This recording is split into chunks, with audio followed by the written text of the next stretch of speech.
All right, good morning. Welcome everyone to day 2 of the Yes Summit. How is everybody doing this early Sunday morning? Bay, good morning. Magandang umaga Good sa inyo. morning, Zandy. Sound off in the chat box, send some Zoom reactions. Let us know how you're feeling on this incredible Sunday morning. All right. Okay, just keep sounding off on our chat box and, of course, our Zoom reacts. But we are so glad to have you guys here. We're so excited. We've got a lot in store. So, how about we kick things off with, of course, introducing ourselves. Zandy, I'm Bae Pinlac from the University of the Philippines, Diliman. I study journalism. And I'm Zandy Baharias, also from the University of the Philippines, Diliman, currently studying political science, and we are your resident gold diggers and hosts for today.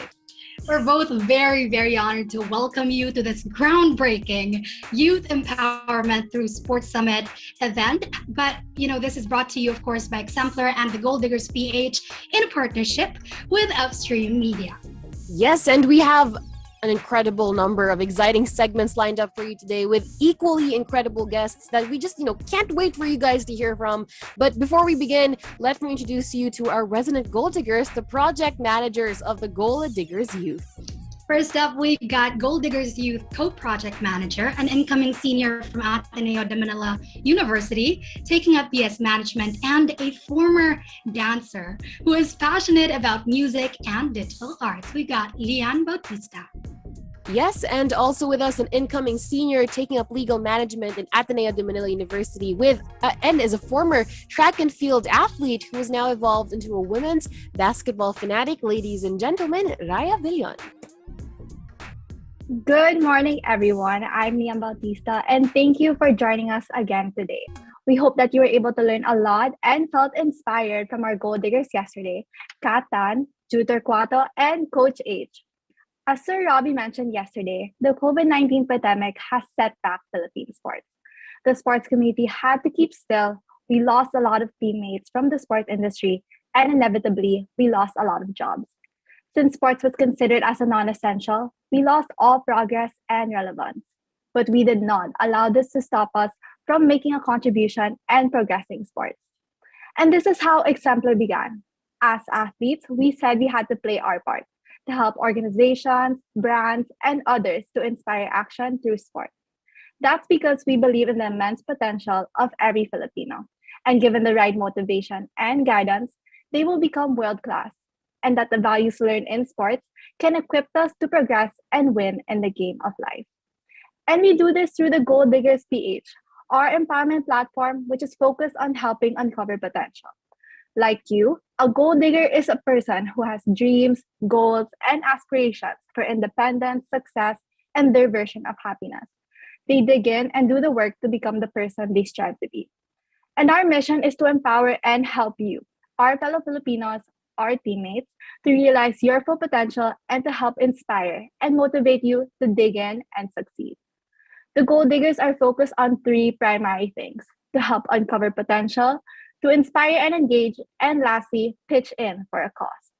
With regard to high performance, we've done over 60 episodes of inspiring our daily grinders with practical pieces of advice coming from the country's top sports personalities.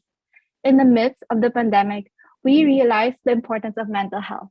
Hence, we also have a mental health series, which is all about providing our daily grinders with snackable, easy to digest mental health tips to help them with their mental health challenges with the help of our gold digger, Gang Badoy Kapati. We even have a parenting series, which is all about inspiring parents with practical and expert advice coming from the country's top sports personalities, with the help of our resident developmental pediatrician, Dr. Shobski. We also have a sports events essential series, which is all about sharing top tips coming from the industry's best practices from our team's decades of experience, handling some of the biggest names in Philippine sports. We've done topics such as Sports Marketing 101, Project Management 101, Sports Events Management, Best Practices in Medical and Sports Law, and Strategic Communication, which are all about helping our sports community on how to craft and run impactful sports events. With regard to inspiring and engaging, we're very honored to have worked with the Madaris Volunteer Program in launching the first ever Madaris Youth Sports Leadership Program, where we are able to help build capability among teens from undeserved conflict-stricken areas of the Bangsamoro in Mindanao. In our inaugural program, we managed to make an impact among 27 Madaris communities, developing 60 youth leaders and embedding 15 community-based members who will soon be launching 6 projects within their communities. Apart from all of these different series, we also wanted to be more proactive in taking a stand and making an impact on issues that we feel strongly about, especially to those that relate to Filipino athletes. We call this our passion advocacy. As you may have already seen, we released a video last March 12th called hashtag Let EJ Fly to show that we and all other gold diggers support pole vaulter EJ Obiano and appreciate the honor he's brought to our country through the hard work he put into the sport and accomplishments he has taken home. Apart from this, we also created a video to recognize the gift of sports through the celebration of National Student Athlete Day. It is because we recognize that, especially to student athletes, sport teaches us all about discipline, respect, and teamwork. Now, allow us to share these with you.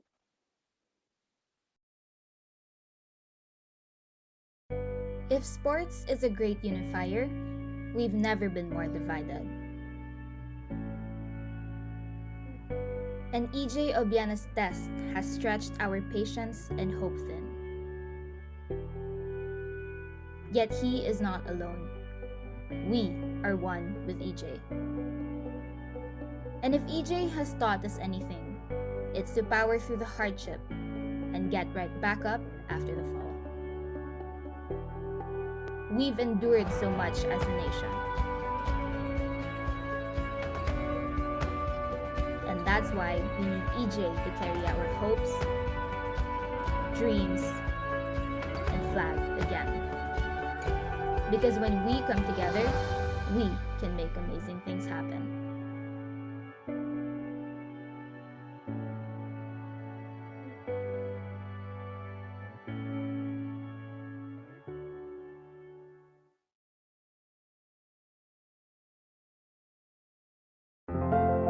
Dear sports, you've taught me so many things that I've taken with me outside of the court. Thank you for showing me that it's not about the destination, but the journey.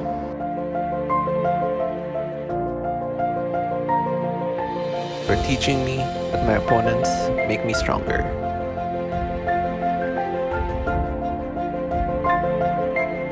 And there's nothing that I can't accomplish without my team.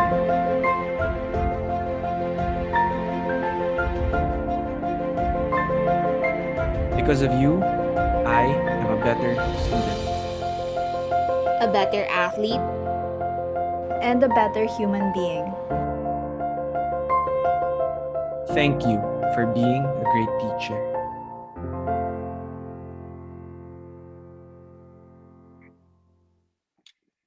And the reason we are here today is for our initiative to empower the youth through the Youth Empowerment Through Sports Summit, where we are leveraging the power of the sports community to play a supporting role for the development and empowerment of our youth and prepare them for the challenges of the new normal.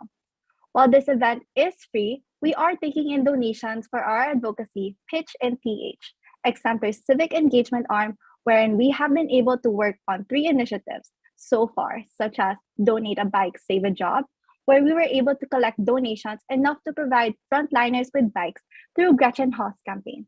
We've also provided hygiene kits for Marikina with the help of our benefactor, Chunky Butt Ice Creamery, in providing hygiene kits for 700 families who are victims of Typhoon Ulysses.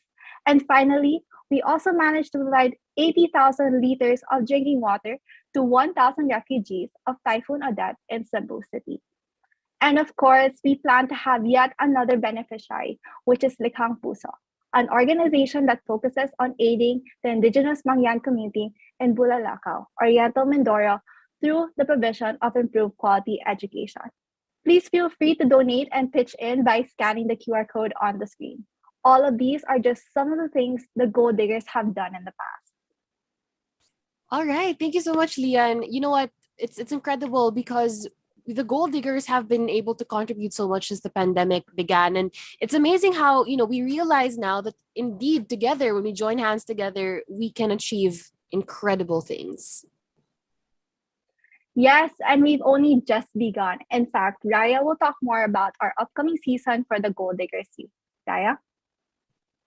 Thank you, Lee. Hello again, Gold Diggers. Good morning. So, in line with inspiring and helping uncover potential, last October 2021, we launched the Gold Diggers Youth. And this is a program that is for the youth by the youth. And we chose to focus on the youth for several reasons. As Lee has mentioned, this pandemic forced everything to stop in its tracks. For Gen Zs, like many of us, we're stuck at home, finding ourselves doing everything online, may it be to learn or socialize. Many are experiencing difficulty coping with their mental health. Others are questioning their future, and for some, it's a combination of both. It's almost like those of our age are going through another stage of puberty. We also took a look at the research, and it confirms the obvious, that Gen Z is lost and confused.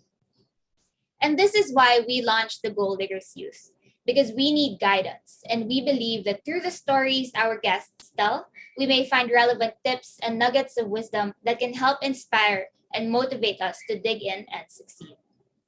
With this, last October 2021, we launched the inaugural season of the program and featured the Queen Eagle, Pauline Lopez, who shared that giving your best is what makes you a champion. Volleyball superstar Bea De Leon, who mentioned how it takes 100% of a team to make the dream work. And of course, our very own the one-arm Bamba Katan, who talked about the importance of resilience. Through these tips, we genuinely believe in the immense potential of our youth. And given the right motivation and guidance, Gen Z will make that difference. This program is also hosted by the youth. For this season, we have our very own Bapin Lac, Zandy Baharias, Luisa Tagolinaw, and veteran sports host Vince Velasco. We definitely have an exciting lineup of sports personalities in store for you in our new season launch later this June. Any guesses of who they can be? Find out by liking, following, and subscribing to all of our social media pages, Facebook, Instagram, YouTube, and Spotify at The Gold Diggers PH.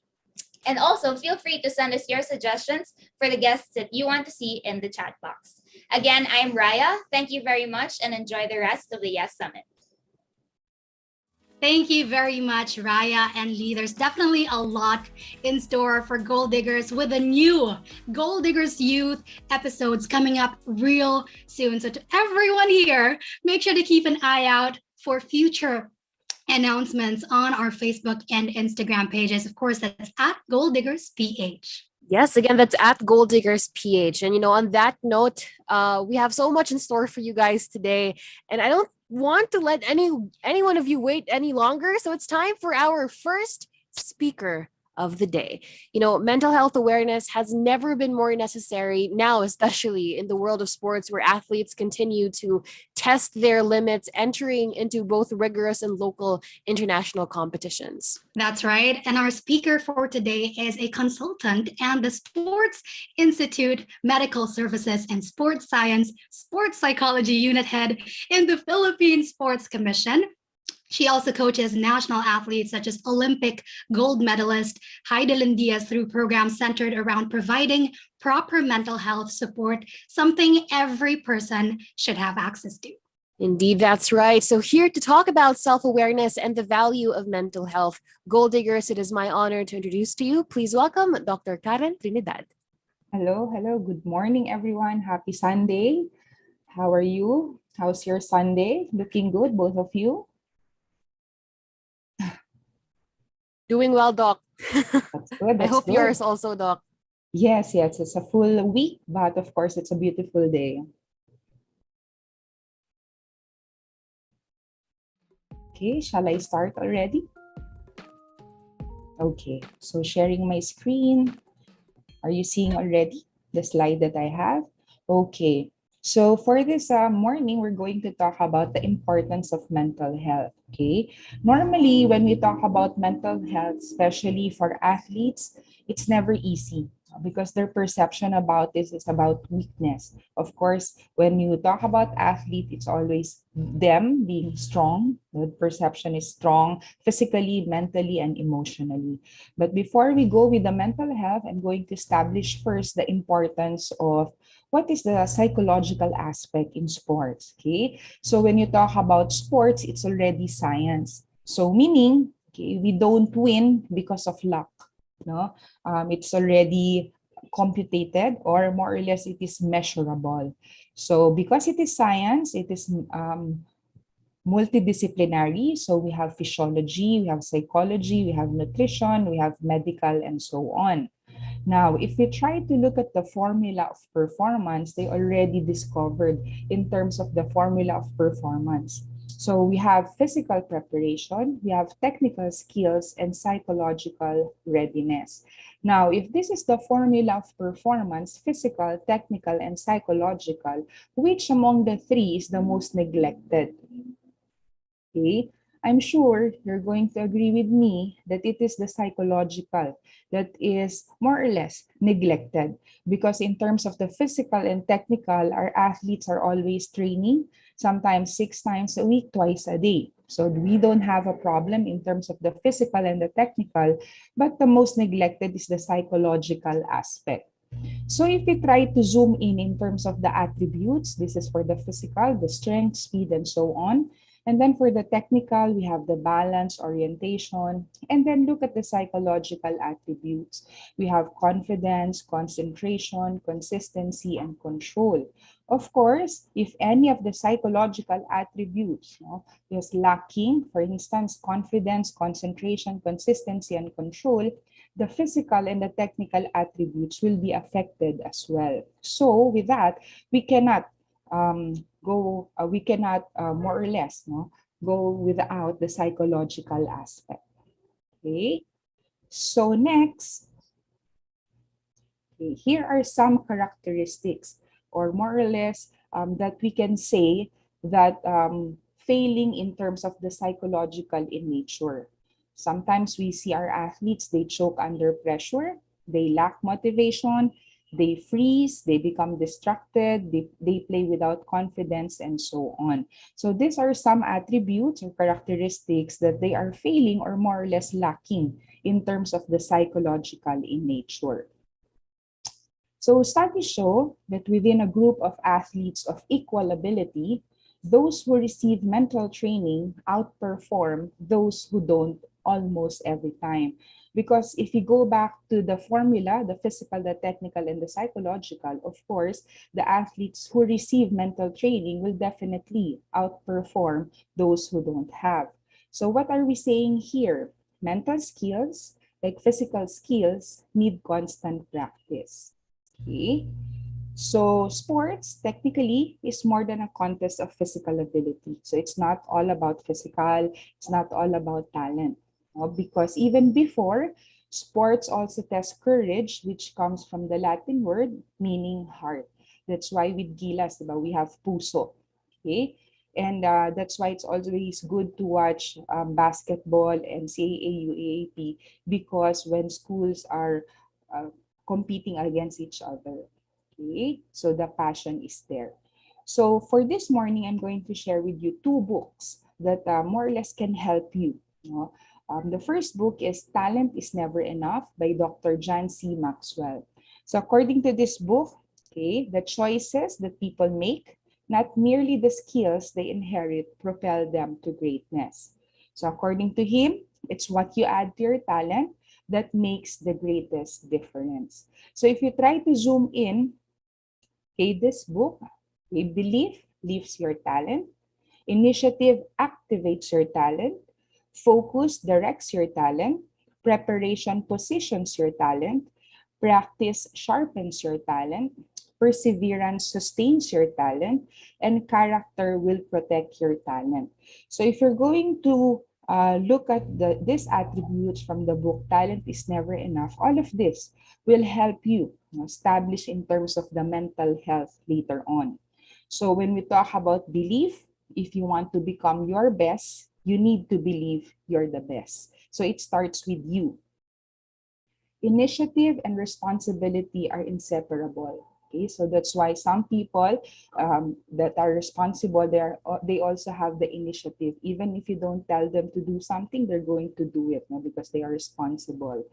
Focus, direct, and has the potential to take you far. So even if there are detours, distraction, or anything, they know where they are going. Next, the fourth is preparation. Okay, positions people correctly and is often the separation between winning and losing. That's why what they are saying is that if you prepared well, more or less it is 50% of the success. Okay, and then we have practice. Okay, develop the discipline to do it a little bit more. So these are athletes, Olympians who are training a little bit more compared to their opponents or their teammates. Then we have perseverance. It's an issue of time. It's about finishing. And then the last, for this book, talent is never enough. Character is always a choice.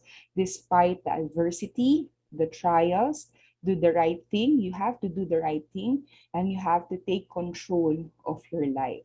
Okay, so these attributes, belief, initiative, focus, preparation, practice, perseverance, and character is very important as we establish our mental health as well as we develop the psychological aspect in sports. The second book is Outlier by Malcolm Gladwell. Okay, when we talk about outlier, something out of the norm. Okay, so according to him, okay, all of us need 10,000 hours of practice. Is how long it takes to become an expert in a certain field. So according to him, we have to make, okay, most of the opportunities. Okay, so whatever opportunities we have to grab it. Otherwise, something great may never happen. Because of these opportunities, because of these experiences, we learn and we develop to become a better person. So according to the book, he promotes hard work and persistence. But of course, that's not all that we need to work on. So experts believe, and it has been proven, that talent and ability can take you to only to a certain level in sports. In fact, after you cross a certain threshold of performance, the talent becomes almost useless because more or less they are already equal. Okay, and more or less because of the talent, it breeds pride, okay, and also ignorance at some point because you don't want to get any more information because you think you're already best in that field. So it is only the hardworking and the most stable minds with only a spark of talent who rule in sports. Technically, it's not only sports. When we talk about sports, generally our life, it's like a marathon. So we are all athletes here. So when we talk about sports, it's like life. No? So it is the hardworking and the most stable minds with only a spark of talent who rule, okay, in sports or life. Okay, so I think this is very important as well. What makes an eye? Okay, because when we perceive athletes, we only see them, okay, only on the physical aspect. But if we're going to look at this figure or this diagram, we can see that what makes an eye, okay, we have the internal aspect and the external aspect. So for the physical, of course, as an athlete, it's very obvious. No? The coaches are always dealing with the physical. But we also have to focus on the cognitive aspect, the social, the moral and spiritual, as well as the emotional. No? So there should be a balance of everything. Not only with the internal aspect, but as well as the external aspect, like the society and the culture. Okay, so I think this is very important as we work with athletes as well as coaches, that we should not only focus on the physical, but we also have to consider the cognitive, the social, the moral, and the emotional, as well as the society and the culture. So I'm going to share with you some preparations that we made, okay, for the Tokyo 2020 Olympics, because Miss Heidelin Diaz is very vocal in terms of how her mental health was being affected during the pandemic. So at least you can learn something from her experience as well. So when we talk about Olympics, okay, usually it's 4 years, no, in the making. Okay, so she went to the office, okay, 2016 after she got the silver medal, the silver medal for the Olympics. And then the question she asked was, Doc, do you think kaya ko pa ba, no, mag another Olympics, no, for 2020? So this was 2016 when she mentioned if she can, no, compete pa for 2020. So my answer to her was, actually it's not an answer but also a question that I asked her. Ikaw, no, do you think you can? Kaya mo pa ba? Because it's not easy. Because number one, you're already a silver medalist in the Olympics. Of course, the pressure is very high because people are expecting you to win gold already because you're already a silver medalist. And the training will be more difficult compared this 2016. So what we did some program as well as we tried to plot her competition for the years to come before the 2020. Okay, and then so here, okay, after the 2016, she won the silver medal. We went to 2017 weightlifting world championship in Anaheim. So this was in 2017. Okay, and then 2019 there was world championship in Thailand.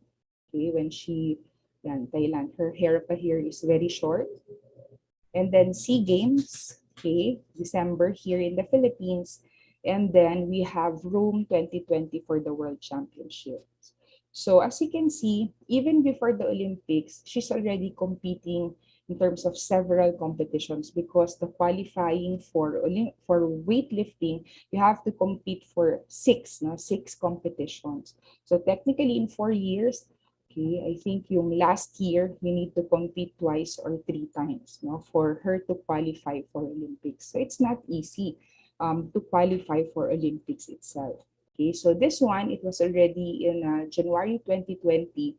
Okay, nagsa-start na yung pandemic, no? Actually, hindi pa pandemic. Epidemic and then pandemic. And then we were in Rome. So technically, we're also scared because, di ba, sa Italy yung start, no, ng COVID-19. But we went there because she needs to qualify for this competition.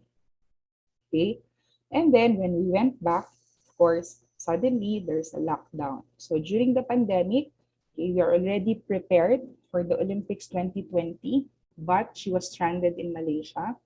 And then anxiety because of the pandemic, no, the coronavirus.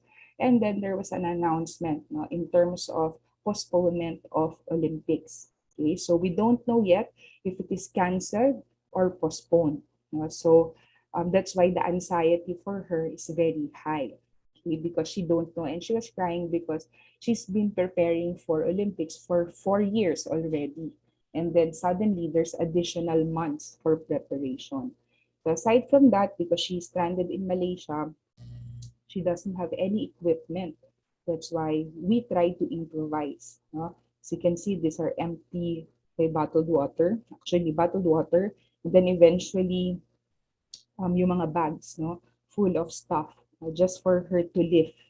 Okay, and then, okay, so we transition, okay, from face to face because Coach Julius and Coach Gao, they are all in Malaysia, but me and Mom Jeanette, okay, are here in the Philippines. So from face to face, there's a transition for telepsychology. So we need to adapt as soon as possible because there's no choice because of the lockdown.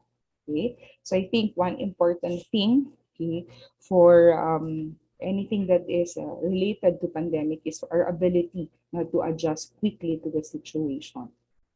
So from there, because of the pandemic, of course, the mental health was already there, no? Because our athletes, because of the anxiety brought about by the coronavirus, there's uncertainty. And because of that uncertainty, anxiety is there, okay? And according to research, also their identity, no, as an athlete, more or less, no, they have a problem in terms of that. So we address directly or more or less, no, we design a program with their mental health. So what is mental health? when we are actually mentally healthy, of course, it is very important that we enjoy our life, the environment, and the people in it, especially during the lockdown. Because we have only limited space, okay, in our house, limited people that we can interact, especially during the first few months. So it is very important that we have to take care of our mental health so that we enjoy the life, the environment, and the people. What else? One important thing of mental health is we better cope, with difficult situation. And as we all know, during the time, and I think until now, because there's a transition from the pandemic to the new normal, okay, we can cope with difficult times in terms of personal and professional life. That's why it is very important, that we have to take care of our mental health so that we can cope better. No? And then we also have, okay, to take care of our mental health so that we can combat or prevent mental health problems. When we talk about mental health problems, these are anxiety, depression, burnout, and so on. Okay. And also, just like what I mentioned, physical fitness helps our body to stay strong.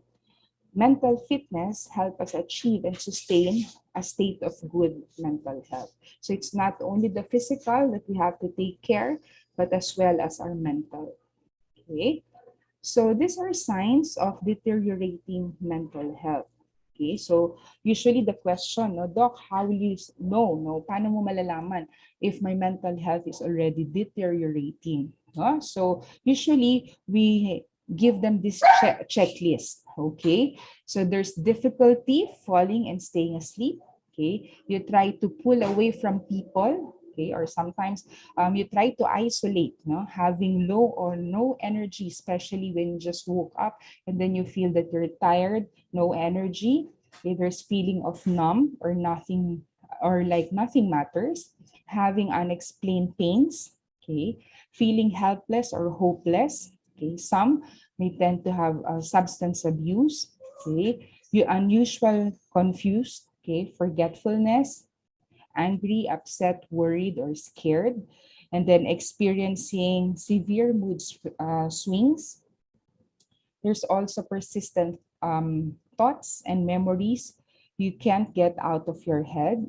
Okay, some may be hearing voices or believing things that are not true, thoughts of harming yourself or others, and difficulty or inability to perform daily tasks. So these are some signs, no, in terms of you or someone you know might be deteriorating their mental health. So what are the tips, no, on how to improve your mental health, okay, during pandemic or now that we have the new normal? So this is also the advice that I gave Miss Heidelin Diaz during the time that she was locked down in Malaysia.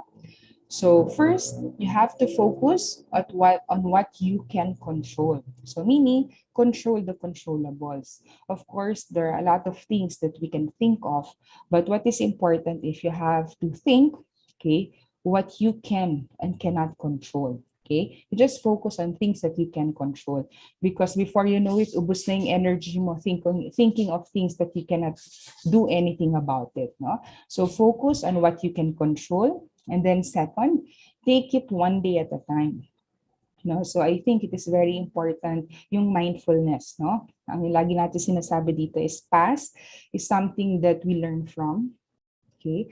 Future is something that we look forward. No, we are excited. We look forward for the future. But the present, the reason why it is called present is because it's a gift that we have now. No? So it is very important that we focus on the now. We be thankful of the things that we have. Okay? So I think that's very important. No? Past, something we learn from. Future, something that we look forward. But we have to enjoy the present, the now. No? So take it one day at a time. Sabi nga nila, if you cannot enjoy the present or the now, you will never be happy in the future. No? So you enjoy the now. Next, the third is adopt a regular routine or schedule. This will give you a sense of purpose or order to your day. So very important that you try to have your routine or schedule, what I need to do today, okay? And also, what are the things that is very important, okay? So there.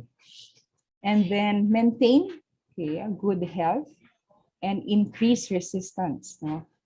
Because it increase resistance to illness, no? So when you talk about good health, go back to basic, no? Like kunyari, food, okay, and then sleep. Very important that you get 6 to 8 hours of sleep, water, exercise. So you go back to basic, no? So food, sleep, water, and exercise.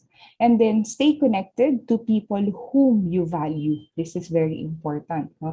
Even if you don't see them personally or physically, you're not with them, but you have to be connected, no? So now we already have the internet. You can call, you can message. It is very important, staying connected, or more or less, no? What I ask our athlete is that every day they should have 2 to 3 people that they could contact or call or message. Okay, for the longest time na they didn't communicate with them. No, I think that is very important. And then avoid excessive exposure to news and social media to only specific hour or times of the day, because di ba, if we stay with social media, for instance TikTok, IG, before you know it, ubos na yung oras mo, no? Wala ka ng oras in terms of, ay, ubos na pala yung 2 hours just browsing over. So I think it is very important that you set only specific hours or time that you want to check social media so that you become productive. And then humor can be one of our best survival tools. So don't forget to enjoy and laugh. Actually, that's one important trait of Filipino, no? Humor. That's why during the pandemic, ang dami natin nakikita that mga things in the social media that we laugh about. Then before we know it, na-survive natin yung pandemic because of that. And that is very important. Even in sports, no? Even in sports, even before competition, pag may nag-joke na teammate mo, then parang kahit paano, no, na nagiging comfortable yung environment. No? So I think these are some tips that can be helpful in terms of improving your mental health during, okay, the pandemic and the new normal. Okay, so yan, very important that you focus on what you can control, take it one day at a time, okay, adopt a regular routine or schedule, do things that you enjoy and make you feel good, maintain good health, stay connected, avoid excessive exposure to social media, and then humor. What else? Here, very important, these are preventive approaches. No? We have to nurture positivity. Okay, according to research, okay, meron tayong 50 to 60,000 thoughts every day. No? And then those thoughts, sabi nga natin, na pumapasok sa isip natin are things that we cannot control. But the second thought, that are yun yung things that we can control. Kunyari, may negative thought na pumasok sa isip mo, what are you going to do about that thought na pumasok? Kunyari, negative. Are you going to entertain it? Or are you going to stop? No? Ayokong isipin yung negative. I'm going to shift it to something that is positive or more productive. So very important. It's actually great task for us, no, to stay positive despite the circumstances. No? So kunyari, pagising mo pa lang sa umaga, you already have the choice, no, or option what to focus on. No? Even if kulang yung tulog mo, diba, what you can say is that it's a beautiful day. No? Kunyari, you have a long day, masyadong busy, no, pwede mong sabihin, it's a busy day, but I'm going to enjoy it. No? So very important that you nurture positivity, or you have to stay positive. Okay. Second, keep your faith in God. So as Filipinos, very important sa atin yung faith. Ba? So isa sa mga trait natin yung bahala na. No? But of course, this bahala na, malaking factor is we have to contribute first. Do what you can, do your best, and then you put your faith in God. So I think one important thing that we learned also during the Olympics, like 1 day or 2 days before Heidelin competed, sabi niya, Doc, hindi ako makapaniwala that I'm this strong. So parang yung doubt niya nanggagaling na bakit hindi ko alam paano ko narating na ganito ako kalakas. No? So paano nangyari yon? Parang ganun. So ang sabi ko lang sa kanya, you go back. No? Heidelin, we have done our part already. You have experts with you. You have your nutritionist. You have your strength and conditioning. You have your foreign coach. Then you have your psychologist. We did your part. We did our part, okay, to help you. Okay, you also as an athlete did your best. No, you trained despite the pandemic. Okay, you're training twice a day in Malaysia. So we did all our part. No? So when we prayed, sabi namin, whatever God's will, then it will happen. So I think it is very important yung faith, no? Because there are things that we cannot control. But if we put our faith, no, and then ask for God's guidance, then kahit pa paano ang lakas, ang laki ng bagay that na babawasan. No? Because at the end of the day, you can say, I have did my part. No, it's up whatever God's will, no, then that will happen. So keep your faith in God. I think very important also. What we do is with the Team HD, every morning we just listen to praise and worship song, okay, to start the morning or while we are doing something, at least naririnig lang namin siya. And with that, makikita mo the environment, parang medyo kalmado siya, na everything is okay because alam namin that we have done our part already and whatever His will, then that will happen. Yeah, so very important. Next, number 3, practice gratitude. No? So I am grateful for. So what we ask our athlete here is that every day before they sleep, they should have their journal, no, and write, I am grateful for. So 3 things that they are grateful for, or 3 things that they are thankful for, or 3 to 5 things that they want to thankful or more or less positive that happened today to them for that day. Okay, but okay, when I ask them to do that, they have to do that consistently for 21 days, no? 21 days. And then after that, the twist with that is that after 21 days, during the 21 days, you cannot repeat what you have written. So usually, athletes would go back after 14, 15 days and then sabi nila, Doc, wala na akong masulat, no? Because we cannot repeat kung ano na sulat mo before. So this is the time that I tell them, you go back to basic or things that are simple that you are thankful for. For instance, you saw a beautiful flower. No? You went to your office without traffic. So dun na nagsa-start that you become thankful, appreciative of simple things. So why 21 days?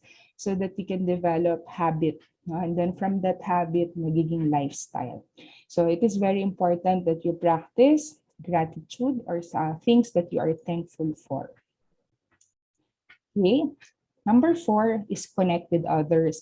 Like what I mentioned, okay, very important that you stay connected because there are things, okay, that you can learn from other people, like their experiences, and then also when you know something about that person, you feel that you know that person, okay, very well. So yeah, very important that you connect with others because you learn from them. Okay, you establish also healthy relationship with them. Okay, and also sabi nga nila, diba, no one is an island. So it's always good that you have someone to talk to, okay, to share your stories and ideas. The number 5, seek professional help if necessary. Okay, like what I mentioned, even the start of my presentation, we have this negative perception about psychologists. Pag sinabing psychologist, ako, wala naman akong sira. O hindi na, parang okay naman ako. Parang ganun. But seeking help is one way of taking care of yourself. It's like consulting a doctor. It doesn't mean that you go to a medical doctor, you are sick.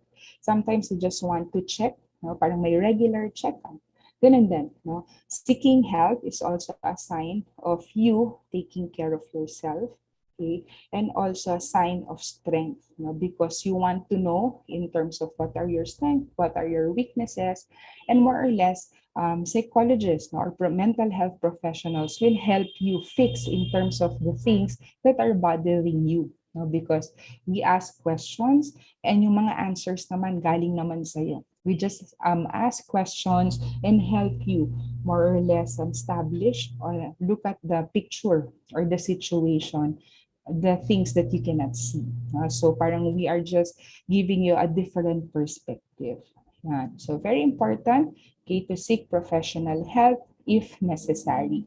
I think it's also a blessing, no, that Miss Heidelin Diaz, kasama sa team niya, um, yung site, no, because what I mentioned to her when she won the Olympics, it's a good way of telling people that it's not bad to seek for professional help, because even her and other elite athletes are already seeking. Because if you go back nga to the performance formula, physical, technical, and psychological. So you have to also include the psychological aspect. So with that, okay, human as we are, sometimes we need professional help. And I think that's also a sign of you being good in terms of taking care of your mental health. Next, number 6, observe work-life balance. Yan. Na, during the pandemic, diba, parang all of us were staying at home. Yung iba work from home. Now, the reason why we become stressed out is because yung work already invaded, no, our home. So parang wala nang place that is okay. No? During the first few months, okay pa, parang bakasyon. Ay, hindi ka magbabiyahe, no? Everything is good.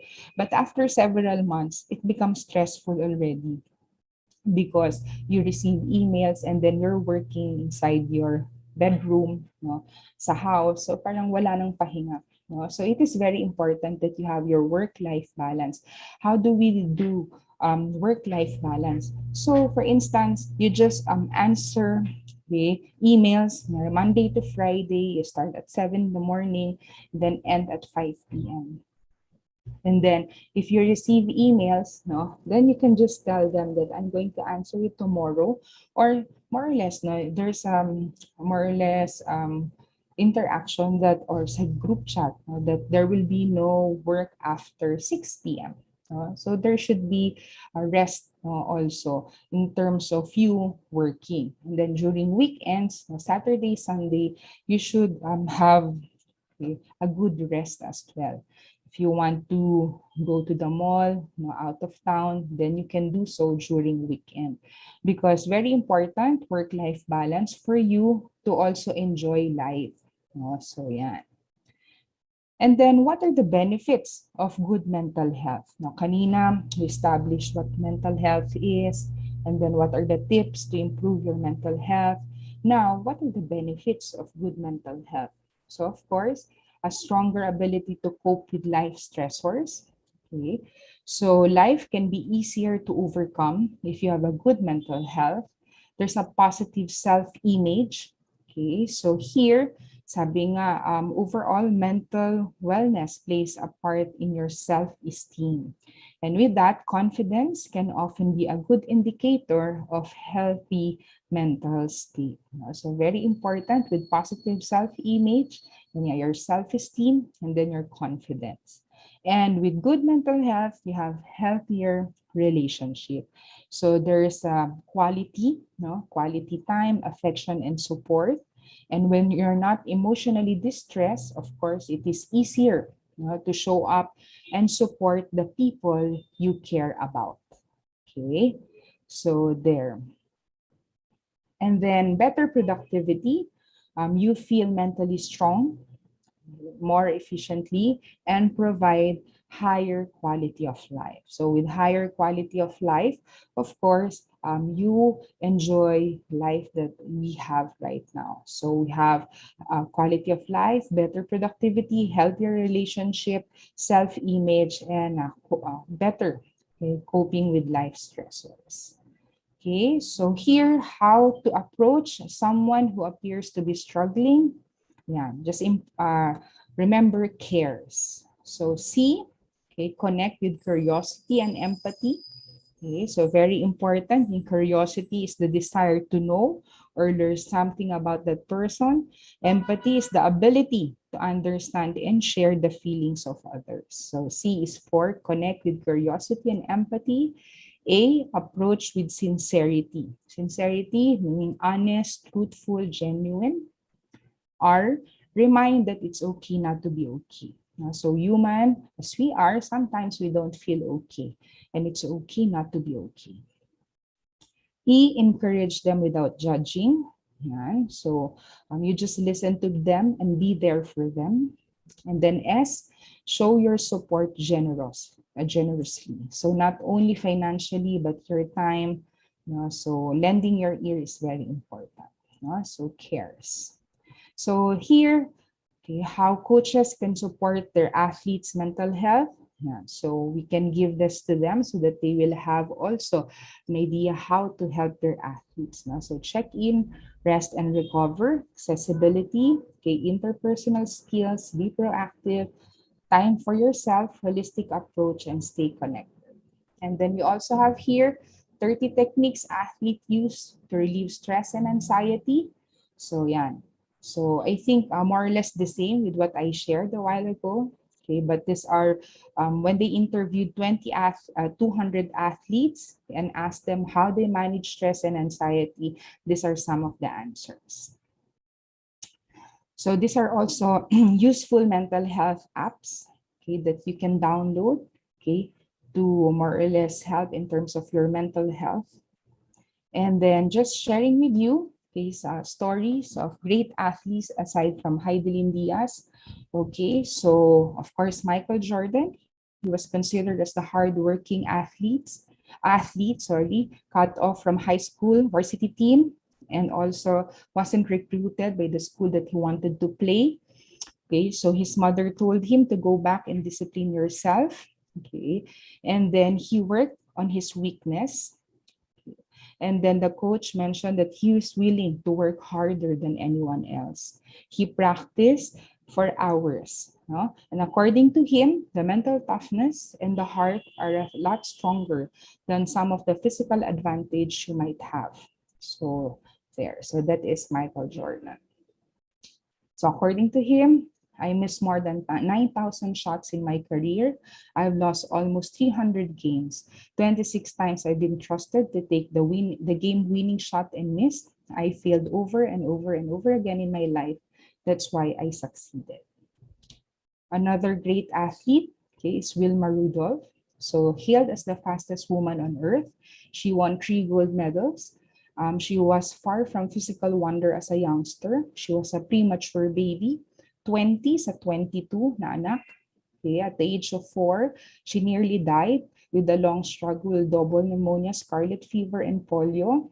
Okay, so her doctor gave her little hope of walking. Okay, but after 8 years of physical therapy, at the age of 12, dun pa lang siya nag-start to walk. So she immediately went and applied the lesson to basketball, track, although she lost every race she entered in her first official track meet. After her incredible career, she said, I just wanted to be remembered as a hardworking lady. So sabi niya, winning is great, sure, but if you are really going to do something in life, the secret is learning how to lose.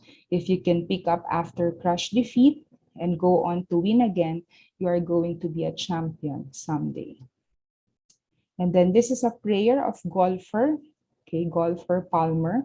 Sabi niya, he usually read this one before his competition. If you think you are beaten, you are. If you think that you dare not, you don't. If you like to win, but you think you can't, it's almost certain you won't. If you think you lose, you've lost. For out of the world you'll find success begins with the fellow's will. It's all in state of mind. Life battle don't always go to the stronger or faster man, but sooner or later, the man who wins is the man who thinks he can. So very important is, it's all in the state of mind. And for my last slide, this is a champion's pledge. Now we always ask our national athletes to read this one. So this one, by my effort, I will keep my body strong, my mind focused, and my determination unstoppable. I resolve to compete in the present with power, purpose, and passion. I know that every sore muscle and drop of sweat is an investment in excellence. I strive to be my best, nothing less, and joy will come from striving. True, pain always comes, but I can endure it. My body wins when my mind refuses to give in. In defeat, I will reflect and learn. In victory, I will savor the glorious moment. Tomorrow, my effort always begin anew.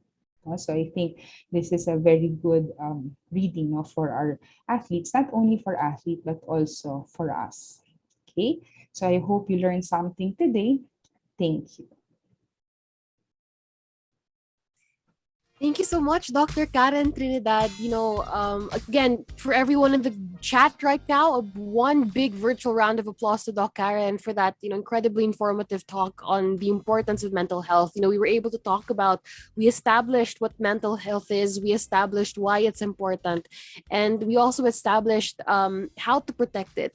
And really, what I get from this talk, which I think is very important as well, is the value of self-awareness and how being self-aware is something that can trickle down into being aware about how others handle their mental health as well.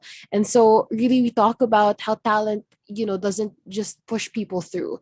It's that how it's a quote from the Count of Monte Cristo, right? Like it's not what happens when it's not what happens when we're basking in the sun. It is what we do when the storm comes. And so I think that's one thing that's very important. But also, Doc Karen, actually our friends from the Zoom chat also have some things to say.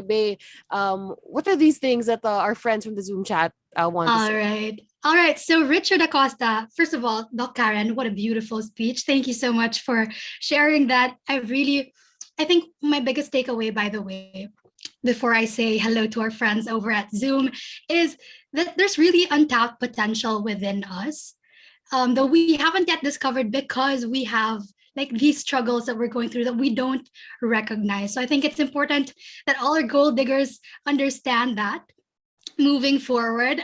But Richard Acosta from the chat says self-management is the key to success. So nagpapasalamat siya sa'yo, Doc, for emphasizing that. Yes, and another person from the chat, Mustafa Modin, they also say time management is key. Thank you, Doc. Napapasalamat rin siya. I think that time management for Mustafa right now is something that's running in their brain. Yeah, actually, si Sagira then sabi niya, there's no such thing as time management. There is self-management. So I think this is a recurring thing that really was brought up by Doc all throughout her presentation.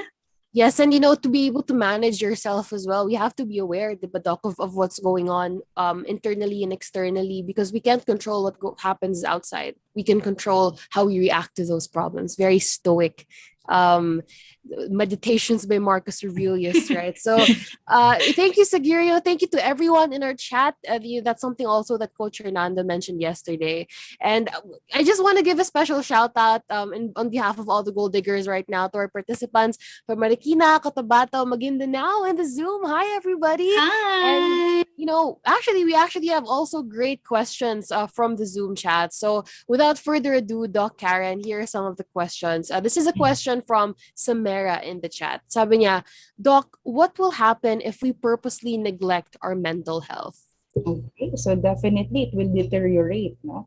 That's why it's very important, yun nga yung sabi kanina, that you really have yung self-awareness. If you know that you're already affected, that you cannot function anymore like before, you're not being productive, then you have to say stop, no? Wait muna, break muna, no? I need to have a break, no, for my mental health. We also do that, no, as professionals. Kunyari, marami kaming patients, and then we feel that we cannot accommodate anymore. We say now, we cannot accept muna, no, we need to break for a few hours and then we'll come back. Kasi that is also not only for yourself, but also for other people, para at least mas maging more or less productive and efficient ka. Because sometimes ang tendency is that we just accept and accept. Sige, kasi ang daming work, sige, ang daming work. But eventually, if you're going to look at it, hindi na rin siya as efficient as before. No? So you need to have a break. Yun nga, sabi, have a Kit Kat, no? Have a break. And very important also that you be kind to yourself. No, yan. Sabi natin that when you know that you have already enough, you have to say to yourself, deserve ko to, no? That I need to have a break. I'll go to a coffee shop, just sit there for 2 hours. And also what I ask also for our athletes is every day, just for 1 hour, do something for yourself that you like to do. No? Yung ikaw mismo, yung gusto mo. Like kunyari, for 1 hour for today, you just want to read a book. Tomorrow, I just want to listen to music that I like. Just every day, be selfish for that 1 hour, just for you to protect your mental health. Because not only for yourself, but also to the people that you love. Ayan, so mental note na rin for everybody, have a break, be kind to yourself, and do something for yourself naman. Don't just, I mean, it's great to think about other people, pero minsan kailangan din talagang isipin yung sarili natin. All right, so Doc, we have another question from Farhana in the chat. How do I stop having anxiety, negative thoughts, and overthinking? Usually every night I think of negative thoughts and end up having a breakdown. Okay. So actually, anxiety technically is not bad. When you look at anxiety is, sabi nga namin sa abnormal psychology, is shadow of intelligence. The reason why you have anxiety is because you are thinking something for the future. So it is future-oriented. So you go back to what are the things that you can control. No? So probably it's good, siguro, Hannah, if you can just list down the things that you're thinking of, and then try to check, what are the things that I can do, something to do about this, no? Kunyari, yung mga nakasulat doon, wala naman akong control over this, no? Then try to remove that, no? And then focus on the things that you can control. And then, yun nga, pag nag-overthink ka kasi, papatong-patong talaga yan. So, it's good that you list them down, and then pag nakita mo, dun mo lang makikita na, for out of 10, 3 lang naman yung things that I can control or things that I can do something about, no? And then yun na, so magfo-focus ka dun sa 3. And then before you sleep, always tell yourself that yung mga naisip ko, I can just think about this tomorrow. No, tomorrow na lang, because tomorrow is another day. That's why yung sa last slide, diba, sinasabi natin, even for athletes, no, what I tell them is that when you win, we celebrate until 11:59. Okay? Pag natalo naman, we cry together until 11:59. But tomorrow is another day. Ganun din dapat tayo, no? If pangit yung araw natin today, hanggang today lang yan. Tomorrow is another day. So ganun dapat, no? In life, do not overthink too much, no? So if we feel good today, okay, until 11:59, tomorrow is a brand new day. Ganun din, if we don't feel good today, okay, then tomorrow is another day. Siguro kay Hannah, it's good that you list and then check what you can control and cannot do anything about it. That's great, Doc. We talk about also, we get here the value of having that thought of 0 o'clock, just making sure that we recognize that, that's, what's going on now, this too shall pass.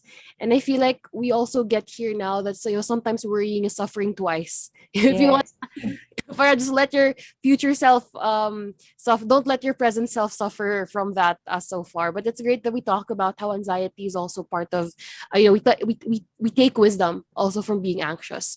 But I think Bay also has a few questions that she wants to ask you, Doc, before we continue on. Yes, actually, it's a little bit related to Farhana's question. Doc, there was quite a spike in people who are experiencing and have experienced mental health issues, especially during the pandemic, which you did mention a while ago. But it's still like access to mental health remains bleak in the country. Parang hindi pa rin talaga siya masyadong accessible for everybody. So the question is, when do we know that mental health is an issue of concern? And like what you mentioned a while ago, when can you say na kailangan ko nang mag-seek ng help? Okay, yun nga. If you know that you are not productive as before, Okay, you feel that you're trying to isolate yourself, no, or the things that you are interested before parang hindi na siya interesting for you. If your sleep is affected also, parang nakahiga ka but you cannot sleep, ibig sabihin you're thinking too much, then Check. it's always good to seek, no, or check for advice or consultation, no? Because dun mo lang malalaman, no, it's na ay something I'm still okay pa pala, no. So I think that is very important. And then ngayon there are free, may mga free naman na for consultation. You just look sa internet, may mga nagbibigay naman ng mga consultation for free. Thank you, Doc. Doc, you mentioned this also in your talk na, how we were able, how the industry was able to adapt as well. Yes. Stuck in Malaysia, we adapted. Right now, we have Zoom calls, and I feel like for the lack of resources, there's a chance for us to be able to adapt to that as well. Doc, I also have one question because one of the things that you mentioned in your talk really was the value of doing something that makes you feel good, and you also talked about this po kanina, do something in a day that just 1 hour, be selfish for an hour. But for me, Doc, I'm not sure for Bay, also for all our viewers, sometimes I feel bad for being selfish. Like, sometimes there's an overwhelming feeling of guilt for doing something that I feel like I should be doing for myself. How do we cope with this feeling, Doc? Actually, that's one of the characteristic of yung Pinoy, tayo, no? Because we are so collective.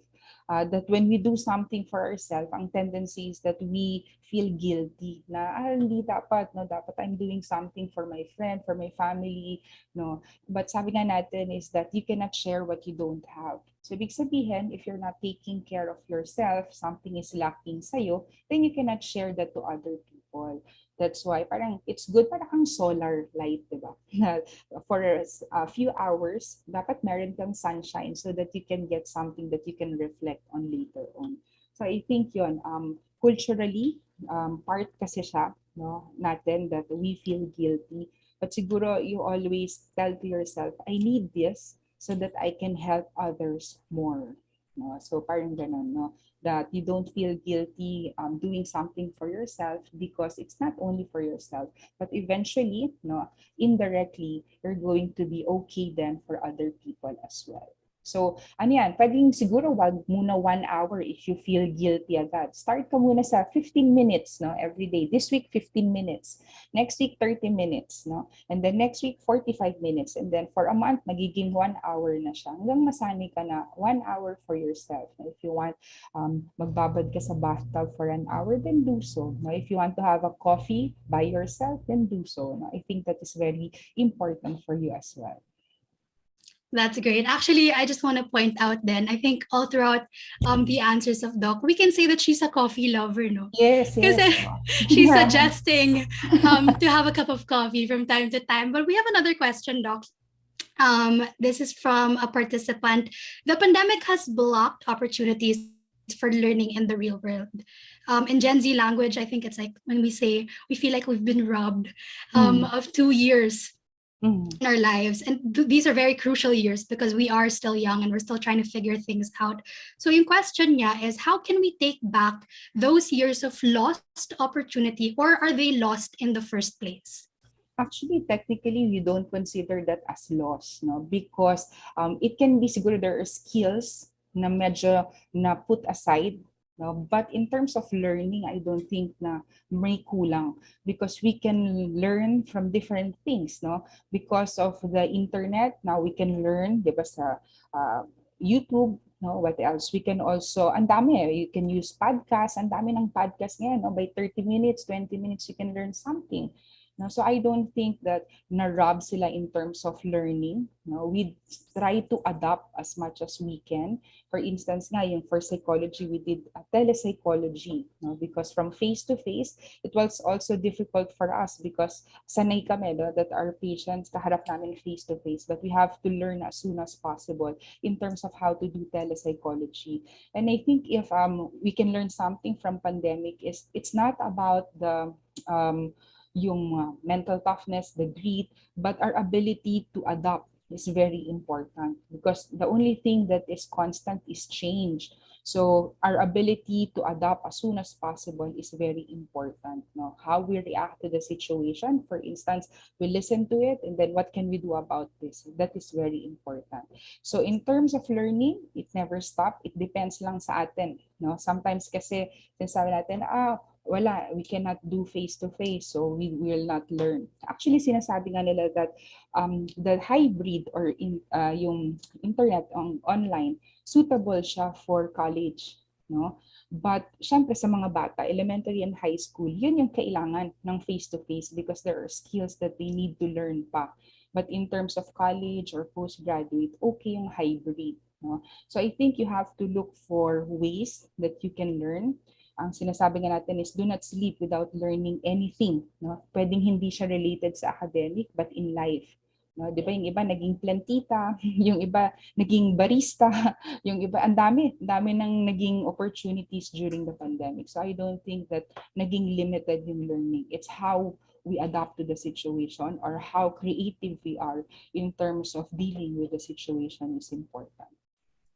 You know, Doc, I like how you mentioned how learning does not stop. You know, so we talk about how we can learn from podcasts. Just a quick little plug. You know, we have the Gold Diggers podcast also. We also have the Gold Diggers Mental Health Minute. So that's, you know, a part of learning as well right now is being able to adapt to all these changes. And what I get from this, Doc, is, you know, do not resist the changes. Do not resist learning. I have just one more question, Doc, that I really want to ask, because one of the things I also got from the talk is how important it is to, you know, mental health and the things that go into our brains. We have an internal opponent, so we have to prepare for this. Yeah. And one of the things that you say, Doc, is, you know, to be grateful, you know, to have gratitude. And I think that this is something that a lot of us also can relate to. How do you ensure that you don't compare your level of happiness, the level of happiness of other people? Okay, it's good also that you mentioned, because when we talk about mental health in sports, we call that as hidden opponent, because it is something that you cannot see, but it's opponent because pag natalo ka na from your way of thinking, then wala na. No? So I think that's why I was able to establish kanina that it's very important that we have to take care of our mental health because yun nga, it's an hidden opponent. Now, your question is very important, no? In a sense that with the pandemic, sorry, again, your question is, sorry, I was reading something. My question, Doc, was really, you know, how, because we have to be grateful, right? How do you ensure that we're not comparing ourselves with the happiness of others? Okay, I think because of social media and tendencies that we see that other people are okay, no? And then we compare. No?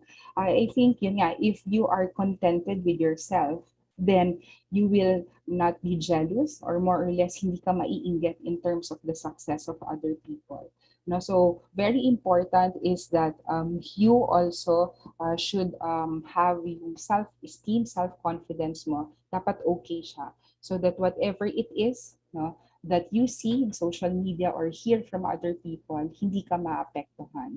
And also, yung sinasabi ko nga, what I mentioned to Sir Robbie, no, when we talk, is that parang in life, diba, yung diamond, yan. Because diba yung diamond, the more cuts, mas marami siyang cut, mas nagiging brighter or yung mas shining, no? Yung sparkle niya mas marami.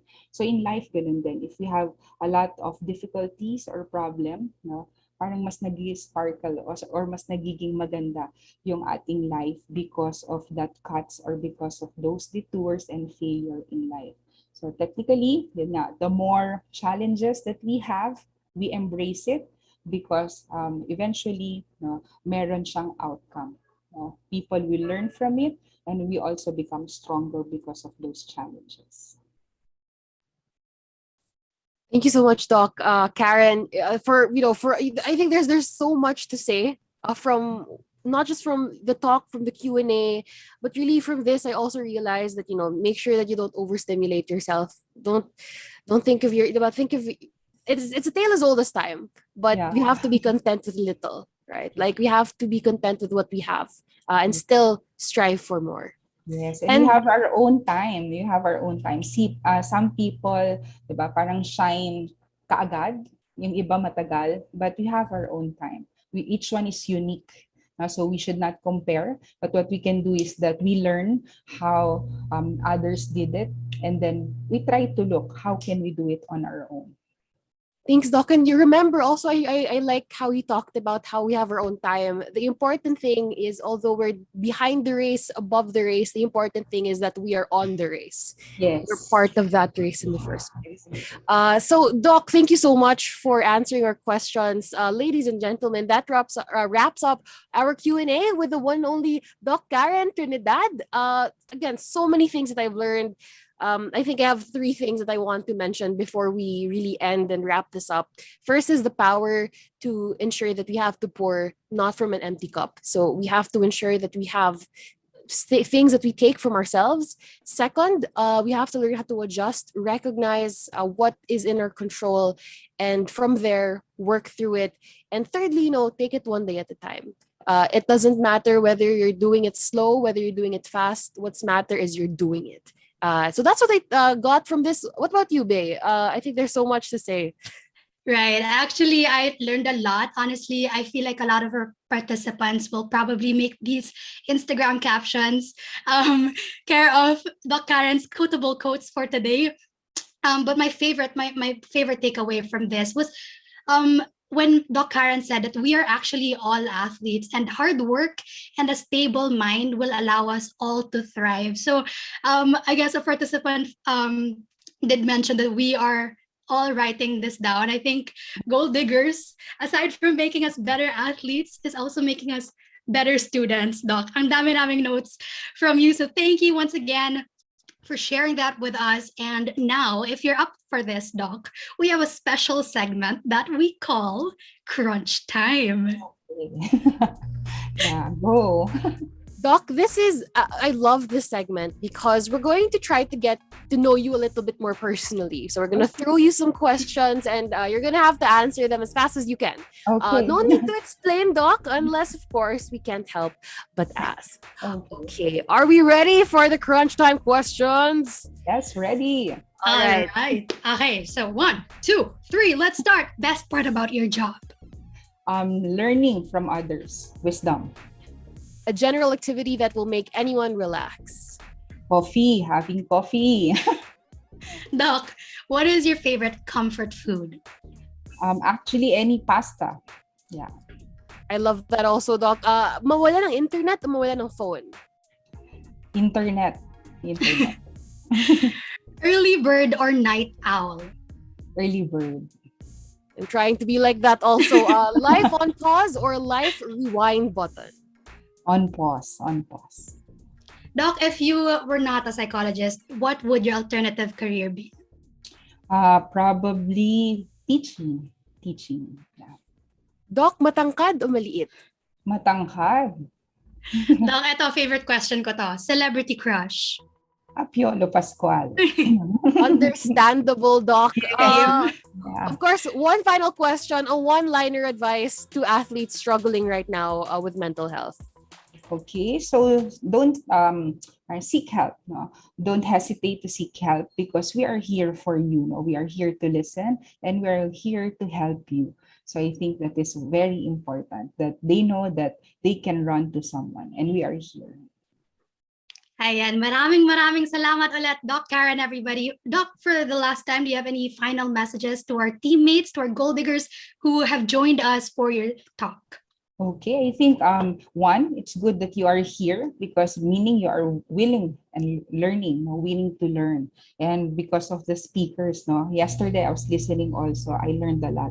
So it's good that you are open for learning and you just enjoy life. Enjoy life, especially now, we take it one day at a time. And thank you for listening. And thank you for the invite.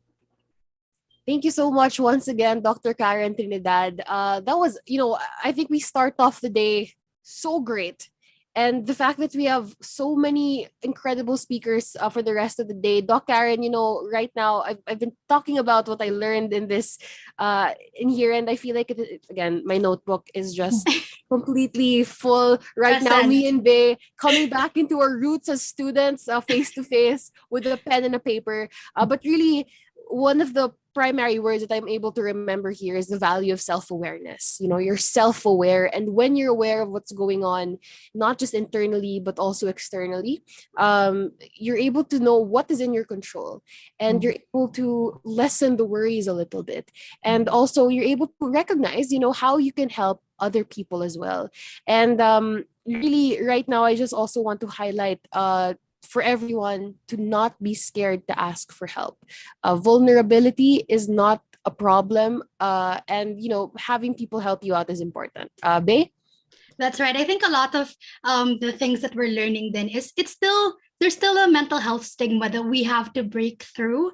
And I really love that sports has become a platform to break through this and to learn more about how we can overcome these negative conceptions about it. I really also want to emphasize what Doc Karen said a while ago, that character, guys, is a choice.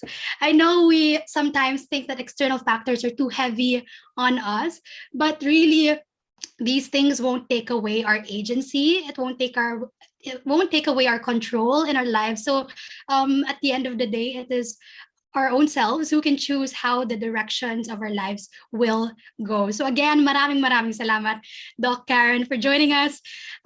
Really a lot of learning from you. Thank you so much. Thank you.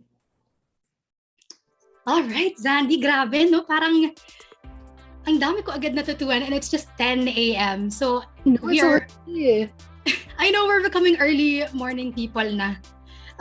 Which is not us, but the day is still young and we still have a lot of incredible speakers in store for you guys. So we move forward. As Dr. Karen mentioned, one of the drivers of anxiety and stress is the seemingly endless number of tasks that we need to accomplish all at once. I know you guys can relate to that. And our next speaker is no stranger to that as well. Yes, Bay, I could relate to that, especially now that it's Hell Week in UP. I need to put all of that together. But, Bay, running multiple companies is definitely a tough act. It's not easy. And it entails a strict adherence to certain habits that keep productivity flowing. And as a former baseball player turned multi-sport athlete, Toby Claudio has carried over sports discipline into his career as the president of Toby Sports, co-founder of Runner, Urban Athletics, Total Sports Incorporated, and under the Quorum Group of companies. Now, thanks to the passion and habits he has developed over time, Toby is able to propel his business to the level it enjoys today. All right, so here we go, here with us this morning to share how to work like a champion. Gold Diggers, please welcome Toby Claudio.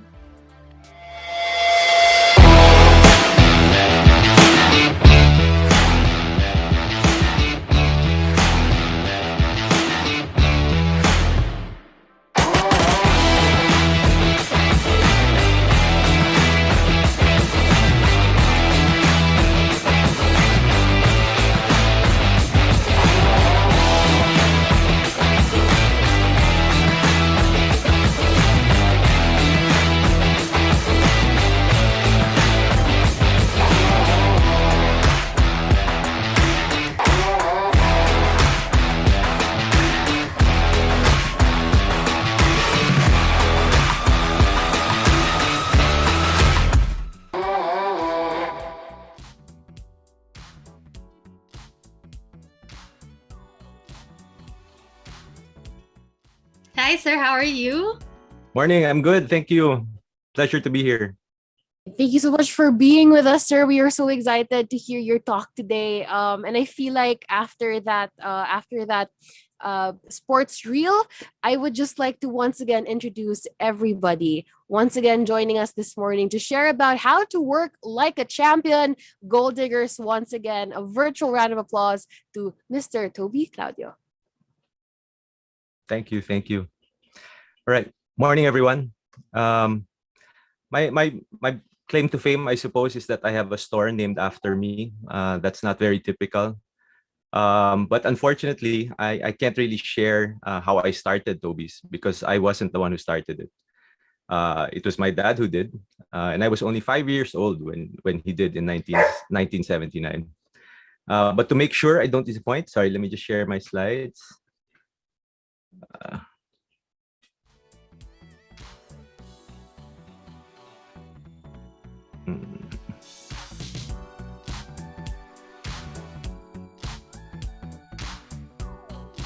Okay, sorry. I'll have to keep it windowed because I lose my notes. All right. Can everyone see?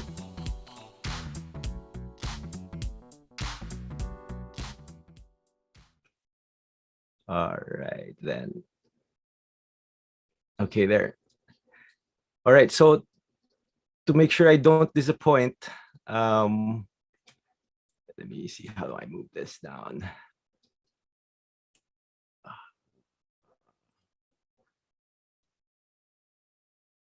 Yeah, I'm gonna need the navigator, sorry. Okay, I'll be giving everyone a voucher code that entitles everyone to a discount at either tobis.com, runner.com.ph, or urbanathletics.com.ph. Discount code is right here at the bottom. It's yes, X Tobis. It's applicable on all items, both regular and sale items, and we have a lot of items on sale. So you have an additional discount from that. So that if all else fails, at least you can take away a discount from this talk today. Kidding aside, though, I'm very excited to share my journey today at this Youth Empowerment Through Sports Summit, because it really is a journey about how I myself was empowered through sports. I'm glad there's so many of you here today that are young athletes and coaches, are all involved in sports, who all know that sports teaches so many skills that are essential in life. But how exactly does proficiency in sports translate to proficiency in life, specifically work and business? Growing up, my first sport was tennis, and I really idolized Andre Agassi. He had a devastating forehand, and I tried copying it to the last detail, including his bandana and his denim shorts and his neon outfits. And with the help of the rewind button on my trusty Betamax, which I'm sure not many of you have seen, and hours of practice, I was able to master the Agassi forehand. Unfortunately for my tennis career, I never got around to mastering the other parts of his game. So I had limited success as a tennis player. But my success in tennis is not the point. I mastered the skill of a high-level professional simply through emulation, by copying it and repeating it until I could execute it automatically. So I applied the same logic for several other sports with a little more success, such as baseball. Since I made it to the UAAP baseball team, despite no formal coaching, and even becoming a runner and triathlete, despite not knowing how to swim. So I realized that if you really want to learn how to play a sport well, you can literally just watch and learn. Now, what if the same thinking were applied to business? Could there be possibly a set of moves that one could learn to make you a pro at work or business? Could there be a few simple techniques that would lead you to accomplish a difficult project, launch a best-selling product, or even create a successful new business? Isn't that an interesting question? What does it take to become a champion at work? Hence the title of my talk. What I'll share today with you are a few keys which I discovered in the past 10 years that made me 5 times more organized, 10 times more efficient, and 20 times more productive than I had ever been in my first 15 years as a professional. A few seemingly trivial changes to my habits began a chain of events that allowed me to start 3 new businesses, grow our company's sales and profits over 200%, overcome a debilitating back injury, and learn to swim and finish an Ironman triathlon, all after the age of 35. It's only now, many years after, that I realized that those simple habits were life-changing for me. So tonight, I'll share with you guys exactly what I did and hope that some of these productivity secrets can be useful for you also. So just for context, my journey to become more productive started when I was already 36. I had been with our company for 10 years already, but up to that point, and I really hadn't done much. And unofficially, my title should have been just SOO, or son of owner. But then I hit 36 and something suddenly changed. It started, of all things, with a really bad event. a slip disc in my back.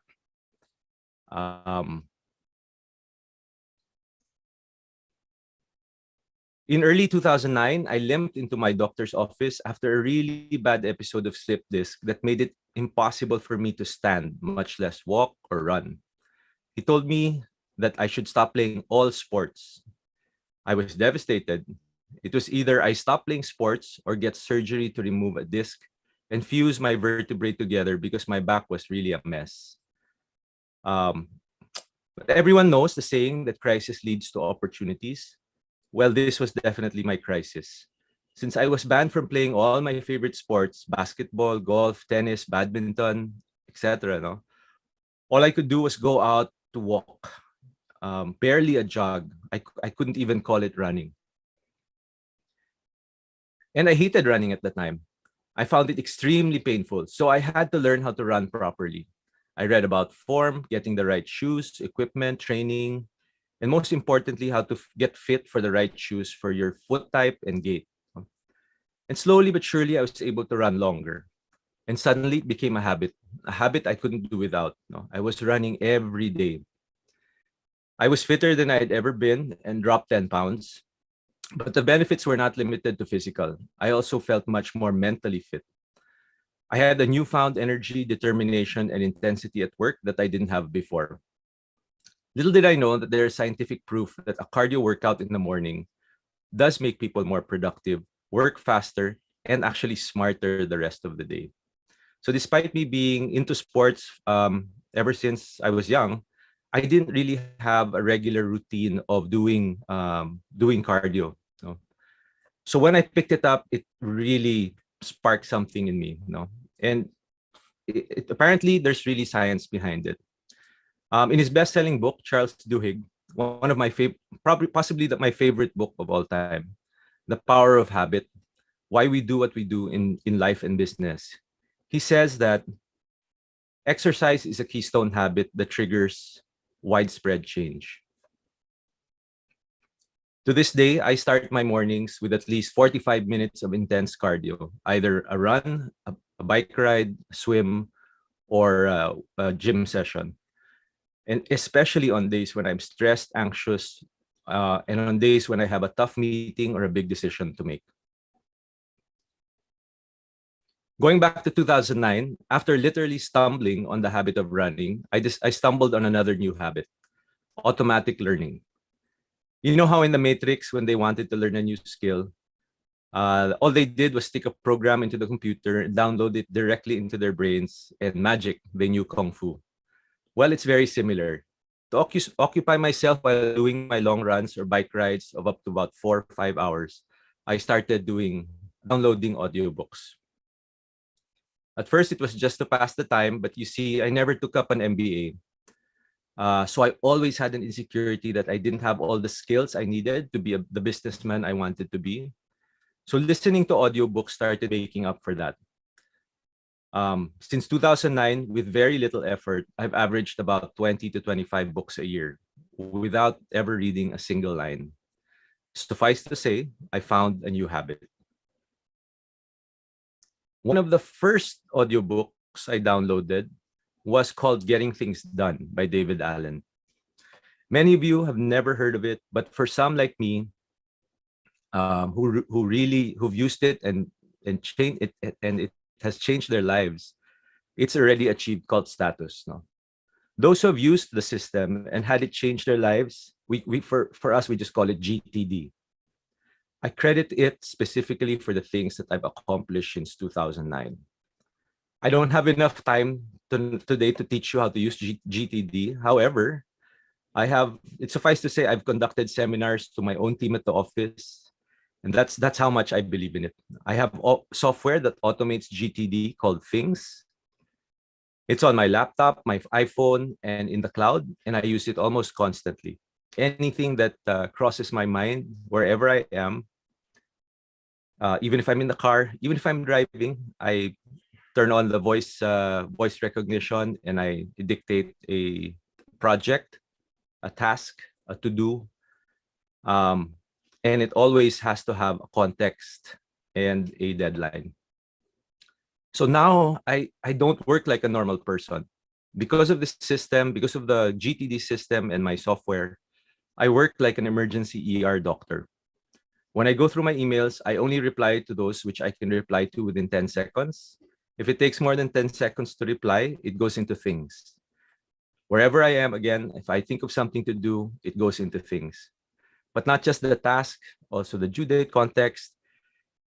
And when I'm in when I'm in the car or traveling, I do all my calls back to back because it's all lined up. All the people I call and things I have to talk to them about are lined up in the software already. When I answer emails, I answer all of them in one go. So in many ways, I work like a robot on a production line. But it's very fast. The first thing I do every morning is organize my things so that I can automate my daily tasks. But you see, it's because it's for someone like me who's never been really organized. It's really transformed me. No, it's the only way I can juggle 10 to 15 different projects ongoing at the same time, with 5 to 10 to-dos for each. Without the automation, my brain would be fried. So let me tell you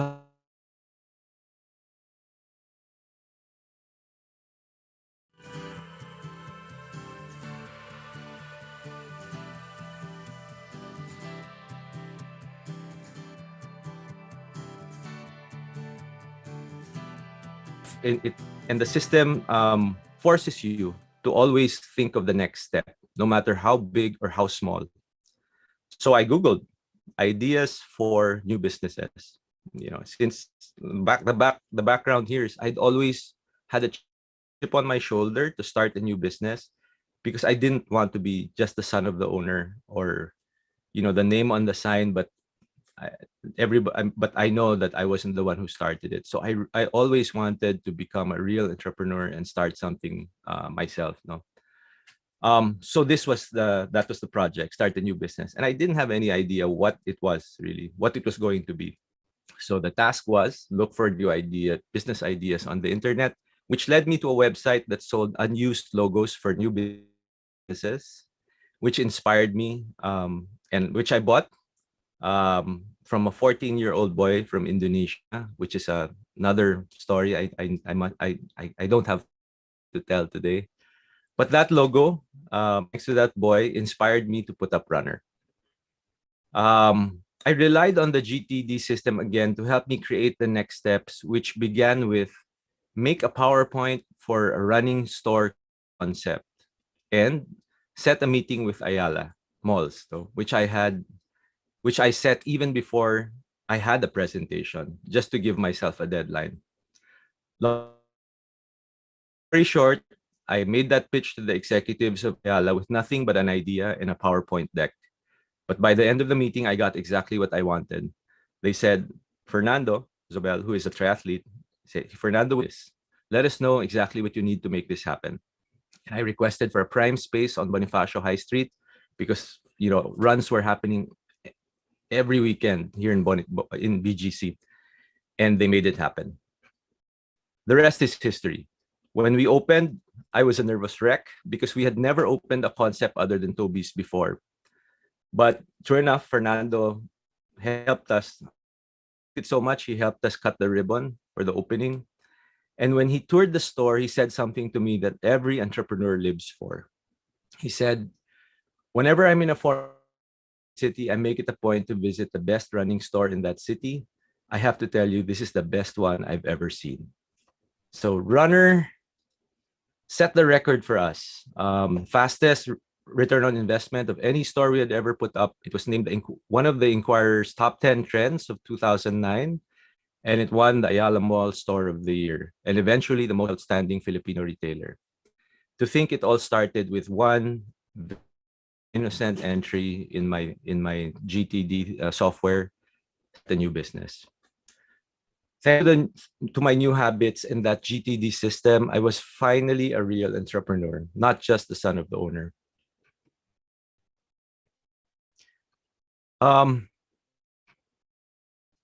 Since I'm not really an organized person, not yeah, I'd never considered myself an organized person. Aside from GTD and aside from things, I now use a whole slew of other apps and cloud services that have helped me become 10 times more productive than before. So I guess you could say I got into the habit of developing new habits. As Lao Tzu once said, a journey of 1,000 miles begins with a single step.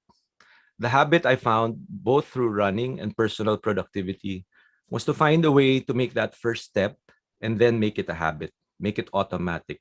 Just like the techniques you learn in sports, how to hit a forehand, how to make a free throw, all those mechanics and the form that you learn and the discipline that you learn through sports apparently can be applied to work and business. But the irony is, it's never taught in school. We have so many subjects, but learning how to work and developing the right habits to help you become more productive at work is not really taught in school, no, directly, no. So again, my habits really changed, and when they became automatic, it really propelled me to a much higher level. For running, it was learning the proper form that helped turn it from a source of suffering and pain to an enjoyable habit that improved me both mentally and physically. From not being able to run around the block, literally maybe 100 meters, I couldn't even do it, no, without shooting pain in my back.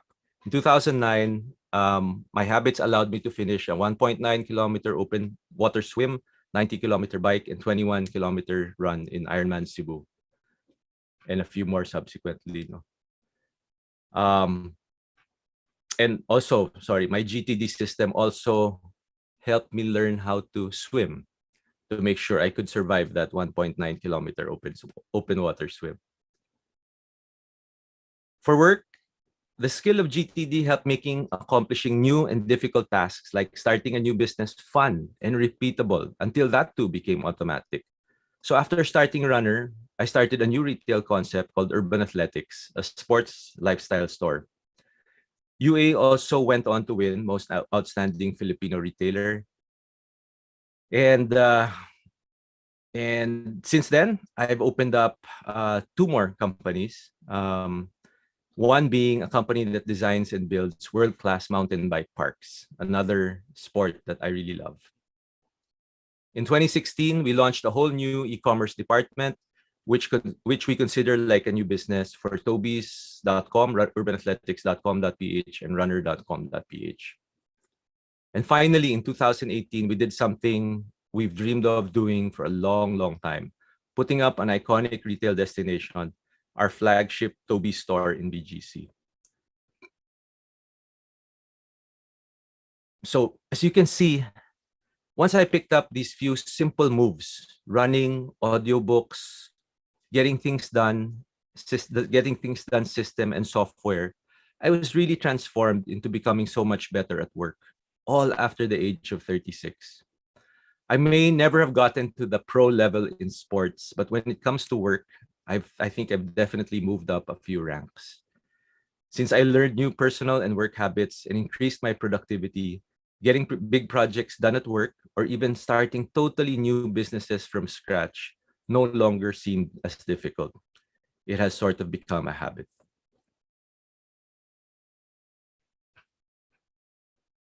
The great Greek philosopher Aristotle also knew it too when he said, "We become what we repeatedly do."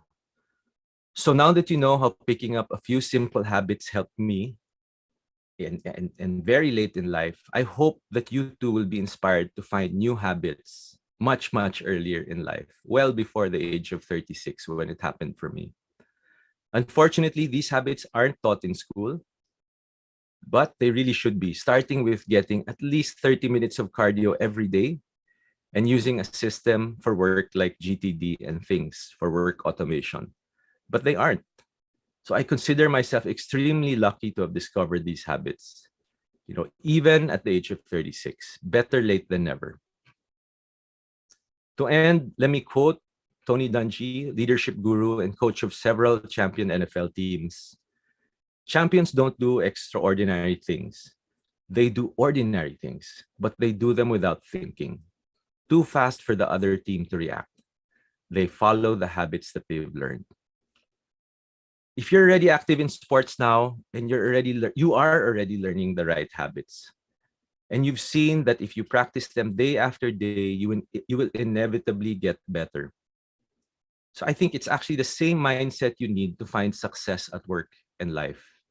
All you need to do is find the habits that will help you become better at whatever you want to do, and habits that will make you more productive, and keep doing them until it becomes automatic.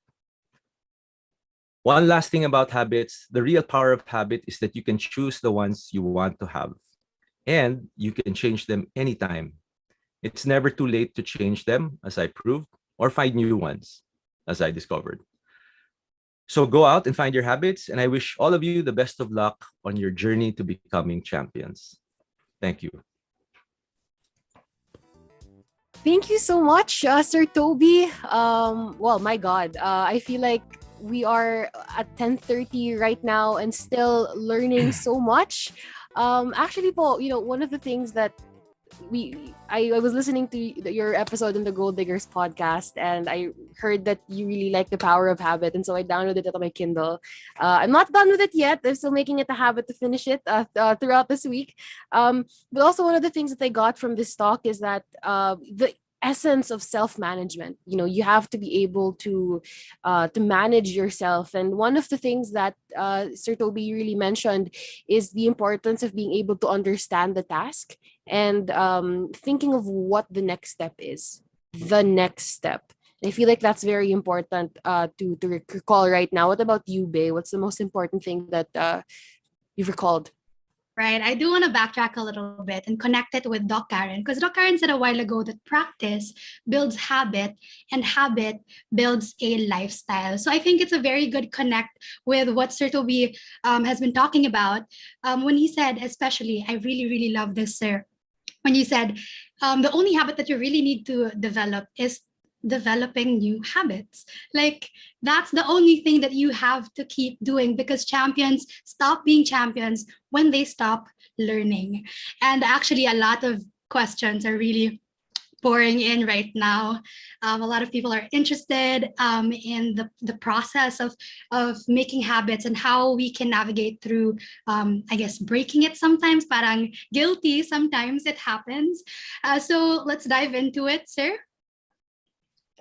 So for some of the questions right now, I feel like we read about the essence of bringing and systematizing the things that we do, of having a next step and of building habits. For me, sir, and I think that as Gen Zs, we can relate a lot to ourselves in the same generation. When I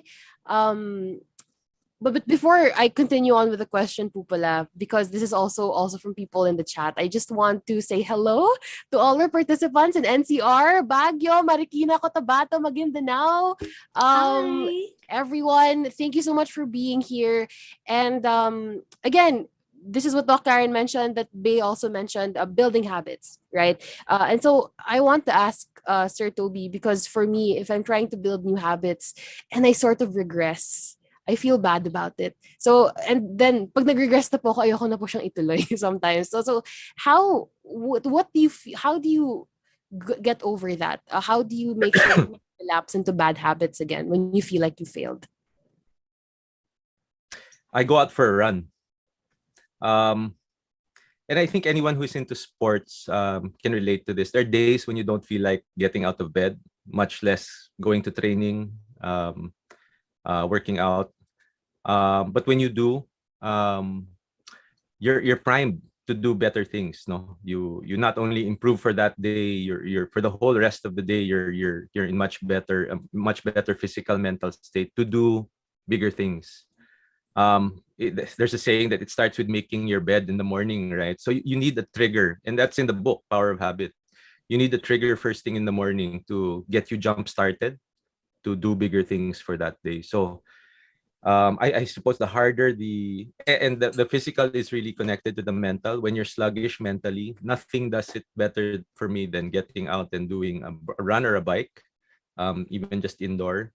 And after that, I cannot bring myself to procrastinate or be lazy because I've just finished a tough workout. Everything else that day is easy or easier actually. um I That's what works for me. I think it's very interesting, sir, that it's a very mundane thing, just getting up and running, but we have to commit ourselves to that to be able to start a productive day. But can I also ask, sir, because you recalled the journey that got you to where you are now, which was breaking from the title of being the son of the CEO or the son of the owner, and finding your groove. Um, but during those times where you were accomplishing so many things already in your own career, it gets you so high sometimes kasi na parang you forget to move forward because success kind of just, it's too shiny sometimes. So I guess the question is, how do we like refrain from being too overwhelmed with these successes in life? Again, I think there's another good analogy with sports. No, you if you want a game, there's so many other games to follow. No, and just because you won the last game doesn't mean you're gonna win the next one. So I treat it as, I think it's a learning experience, because for every win you're also gonna lose, or every business success there's also gonna be a business failure. And you should expect that, win or lose, or succeed or fail, you're gonna learn something from that experience. And it's a challenge for me. I find it a challenge to be able to learn from those and apply it to something even harder or bigger next time. So a great analogy would be, you finish a 3K, then you do a 5K, then 10K, then 21K, and eventually a 42K, which I finally did. So there's always something more that you can accomplish, no? So I don't think anyone can really say that they've reached, the top, or they've reached the limits of their success. And I think sports really teaches you that, to be humble even with success. It is to really ground yourself when you're achieving all of these things, to remember that, and this is something that I believe Doc Karen also mentioned a while ago, just to tie it all in. You're only as good as your last game, right? The importance of celebrating until 11:59 and then realizing that the next day is a new day. On the concept of success, again, Sir Toby, we sometimes have an idea. And for you, it was the idea, you started with a logo, right? And then you made it into something so big. But sometimes you just leave it be. We have an idea, we just leave it in our notebooks, and that's it. And it's not because we're scared of failure, and I realize this is something also that a lot of people from Gen Z go through. It's because we're scared of success. We're sort of scared of, oh my, what am I going to do when this actually succeeds, right? How am I going to move forward? So how do we overcome the fear of not failure, but how do we overcome the fear of success?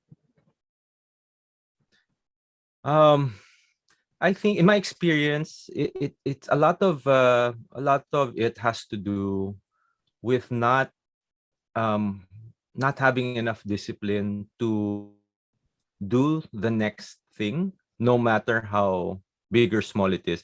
I think that the challenge, especially in this day and age, is attention and focus. No, because there's so many other things we can do rather than pursue the goal. No, but the system, and again, I wasn't that organized. I had a lot of goals which I ended up never achieving.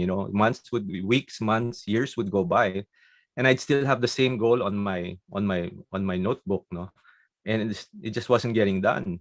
What the system teaches is, for everything that you really want to get done, you just have to make sure there's one entry at the top, the next step, and it can be big or super trivial, but there has to be a next step, and the discipline is learning that. And just like training for a sport, again, this day you break up all your skills into very, very small components, and when you put them all together over a span of time, you get to become an expert, proficient at the sport. I think the same is with goals. You just keep building on it and keep doing something today. One thing is enough to move forward towards your goal.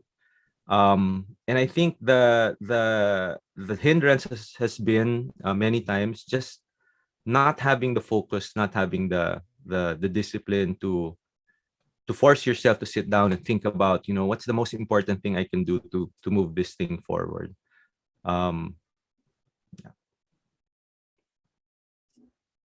Right, and I do want to underscore, sir, what I'm getting from this is really the most difficult thing sometimes talaga is just to get started, because Right. we get too confined in an idea, and we just keep it there. So parang a lot of things that hold us back, it's keeping us away from actually doing something. So really, it's just Yeah. overcoming that first step and taking the leap. We're also receiving these questions, sir, from our participant. How did you find the balance between religiously following habits while also honoring a bit of spontaneity in life? Well, spontaneity has never been a problem of mine. I've always been too spontaneous. So unfortunately, I can't relate to that. I will always I will always revert to spontaneity if it weren't for my systems. No, so I really needed it. I probably a borderline ADHD. Because I wanted to do so many things all at the same time, all get it done yesterday. So this system really, power of habit, getting things done, really changed the way I do things. I have to be very deliberate with my time. I have to really put myself in the right frame of mind, whether it's to work out or to work. And the book teaches this, that every workout I started with a good breakfast, usually a cup of oatmeal with blueberries, which is my favorite. And then I always have to end the workout with a really good tasting recovery shake, because if I don't know if I know that I'm gonna have those two things, then I'm gonna do my workout for sure. But it's the simple thing that triggers my habit to get into the habit of working out, even if I'm not in the mood. And then for work, I think a very simple habit that jump starts me is, as soon as I sit down and turn on my workstation, I find a nice playlist and play the music, background music, and then that triggers me to do deep work. And that's my trigger actually to turn off Facebook, turn off Instagram, Viber, WhatsApp, Messenger, and really do deep work when the music is on. When I turn off and then so when I do get the work done, then I can do other things. So again, it's a few habits that I've learned along the way that force me to do more productive work rather than just keep myself busy, because it's too easy to work and feel like you're busy doing so many things but not really accomplishing anything deep. It's great, Sir Toby. And actually, Edward Franco in the Zoom chat, they say oatmeal is the best. Thank you, Edward. We all agree. I think that, especially blueberries, I haven't tried that one yet. I think that's something I'm going to have to add to my list of future goals. And Sir Toby, I like that you mentioned having a trigger. It's really that identification of what are the rewards you can get from the cues that you have, which I think is also mentioned in the book. But it's great because now we know, diba, parang now we know what we need when you want to start something, and the concept of just do it. And Sir Toby, I just want to backtrack also a little bit about talking about the next step. I feel like this is very important in systematizing a lot of things. As part of the business industry, especially during the pandemic, a lot of things has happened in that industry. So how helpful has and I just want to really highlight this, how helpful has having a next step been in managing your business? Okay, so great question. The pandemic was really a test. It's like you're on a team that was losing every single game the whole season. Every day you see bad sales. Every month you get a report that shows that the company's losing money. It was such a hard time for everyone, anyone running a business. It was such a hard time. But the biggest lesson in life, the biggest lesson in sports that I was able to quickly apply to that situation was biking. And I came across a quote that captured it perfectly, that said that when you encounter on a bike, when you encounter rough terrain or rough stuff, no, you have two choices. You can get off and stop, or you can just keep pedaling. And in my case, as a mountain biker, I know you have to pedal even harder, and just keep moving. Doesn't really matter where you end up as long as you keep moving forward, and then you'll eventually get through the rough stuff. So that was, you know, immediately apparent to me that so many people around me, and even in our organization, were getting discouraged. But definitely, as you know, as the leader, I had to make sure that, you know, we were pushing and always trying to do something, which is really, you know, the equivalent of pedaling, you know, just or running put one foot in front of the other and keep moving until we eventually got through it, no, and survived COVID, no. Which, you know, any business owner now can relate to, that it was just a matter of survival for 2 years. And it really took every ounce of mental toughness that I had, you know, I had picked up from sports, from multi-sport and training, to help, you know, keep me in, you know, in one piece through all of that. Right. And I think, sir, well, aside from moving forward and also recognizing the power of your team, I think another thing that you previously mentioned was really continuously innovating. Even if like these are very tough times, I've seen the innovations of a lot of businesses, including yours. And that's a very important thing in, of course, developing even in the middle of a crisis. But before we move forward, I just want to do a little crowd check to all of our participants right now. Edward Tranco did say a while ago that oatmeal is the best. So please let us know what your favorite food is post-workout meal. And the comment section. Yes, oatmeal din ako. Or sometimes fit bars, yung mga gano, naka-ano na, may flavor na. So let us know what your favorite post-workout meal is, just to let us know that you guys are still here and are ready to learn more. But we do have more questions for you, sir. Here, someone asked, you mentioned that GTD, or Get Things Done, has helped you balance multiple projects with 5 to 10 to do in each of those. It's a lot. Was there ever a time where you were not able to accomplish everything right away despite using this framework, and how did you manage it, especially with all the pressure of multiple stakeholders relying on you?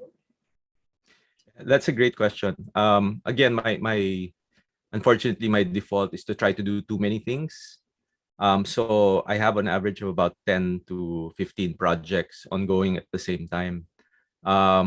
With at least, sorry, I take it back, with at least maybe 1 or 2 steps each, no, at least 5, well, more for the ones that I really have figured out already. But to answer the question, when things stay there and they aren't getting done, despite the system, it will only prove one thing. It's that it's not that important to me, because as I originally thought, I guess, no. Because, you know, if there is a next step, but I haven't been getting around to it, or I don't put a next step, the system will force me to think about that every day. And if it's not getting done, I'll just simply take it off the list, you know, because that means that then it helps me realize that, okay, it wasn't really that important to be in the first place. And then so I trim it off, no, I cut it off, and maybe replace it with something else, or just keep it, you know, or just drop it. Yeah. Because again, yeah, sorry, again, so that's really, it teaches focus again, because if you're not willing to apply the system to that project, then you really have to reflect and think about whether that project is important enough so that you can concentrate on the others that are. Thank you so much, Sir Toby, and you know what I get from this also, especially as a student right now, parang ang hirap po kasing malaman kung ano yung pinaka-importante sa amin, especially when we're going through different things. We have so many things to pass, so many organizations that we have to go to, internships, you know, and I feel like it's important, again, just to highlight it, to understand your task. And because when you understand that task, you're able to prioritize what you need to really focus on. And thank you so much for that, sir. And you know, interesting thing, because there's another question coming from the Zoom chat right now, and they ask, coming from the pandemic right now, for you po, what is your outlook on the sports and fitness industry? Oh, it's very positive. I think if there's one thing that we all learned during the pandemic was that you really need an outlet, both for your physical and mental health. And that, you know, I think people developed a lot of new habits during pandemic, whether it's biking, running, or working out at home, which was really big because all the gyms were closed. I've seen a lot of people pick up new habits, and I'm confident that they will stick, because people saw immediately how those habits of keeping fit and playing sports help them through the pandemic. So I really think it's here to stay. And now that sports are back, and facilities are open, gyms are open, courts. My son just started his badminton and basketball clinic, and he didn't want to go, but he is now so happy doing both badminton and basketball. My 7-year-old, after 2 years of being stuck at home, and so it's just it just shows me that sports is really going to remain a big part of life. And now that pandemic's hopefully ending, we can all get back to doing what we love. All right. Now, siguro follow-up na lang, sir. Give us an insider scoop siguro. What's next for Toby's naman? Ooh, let me check my list. Madami.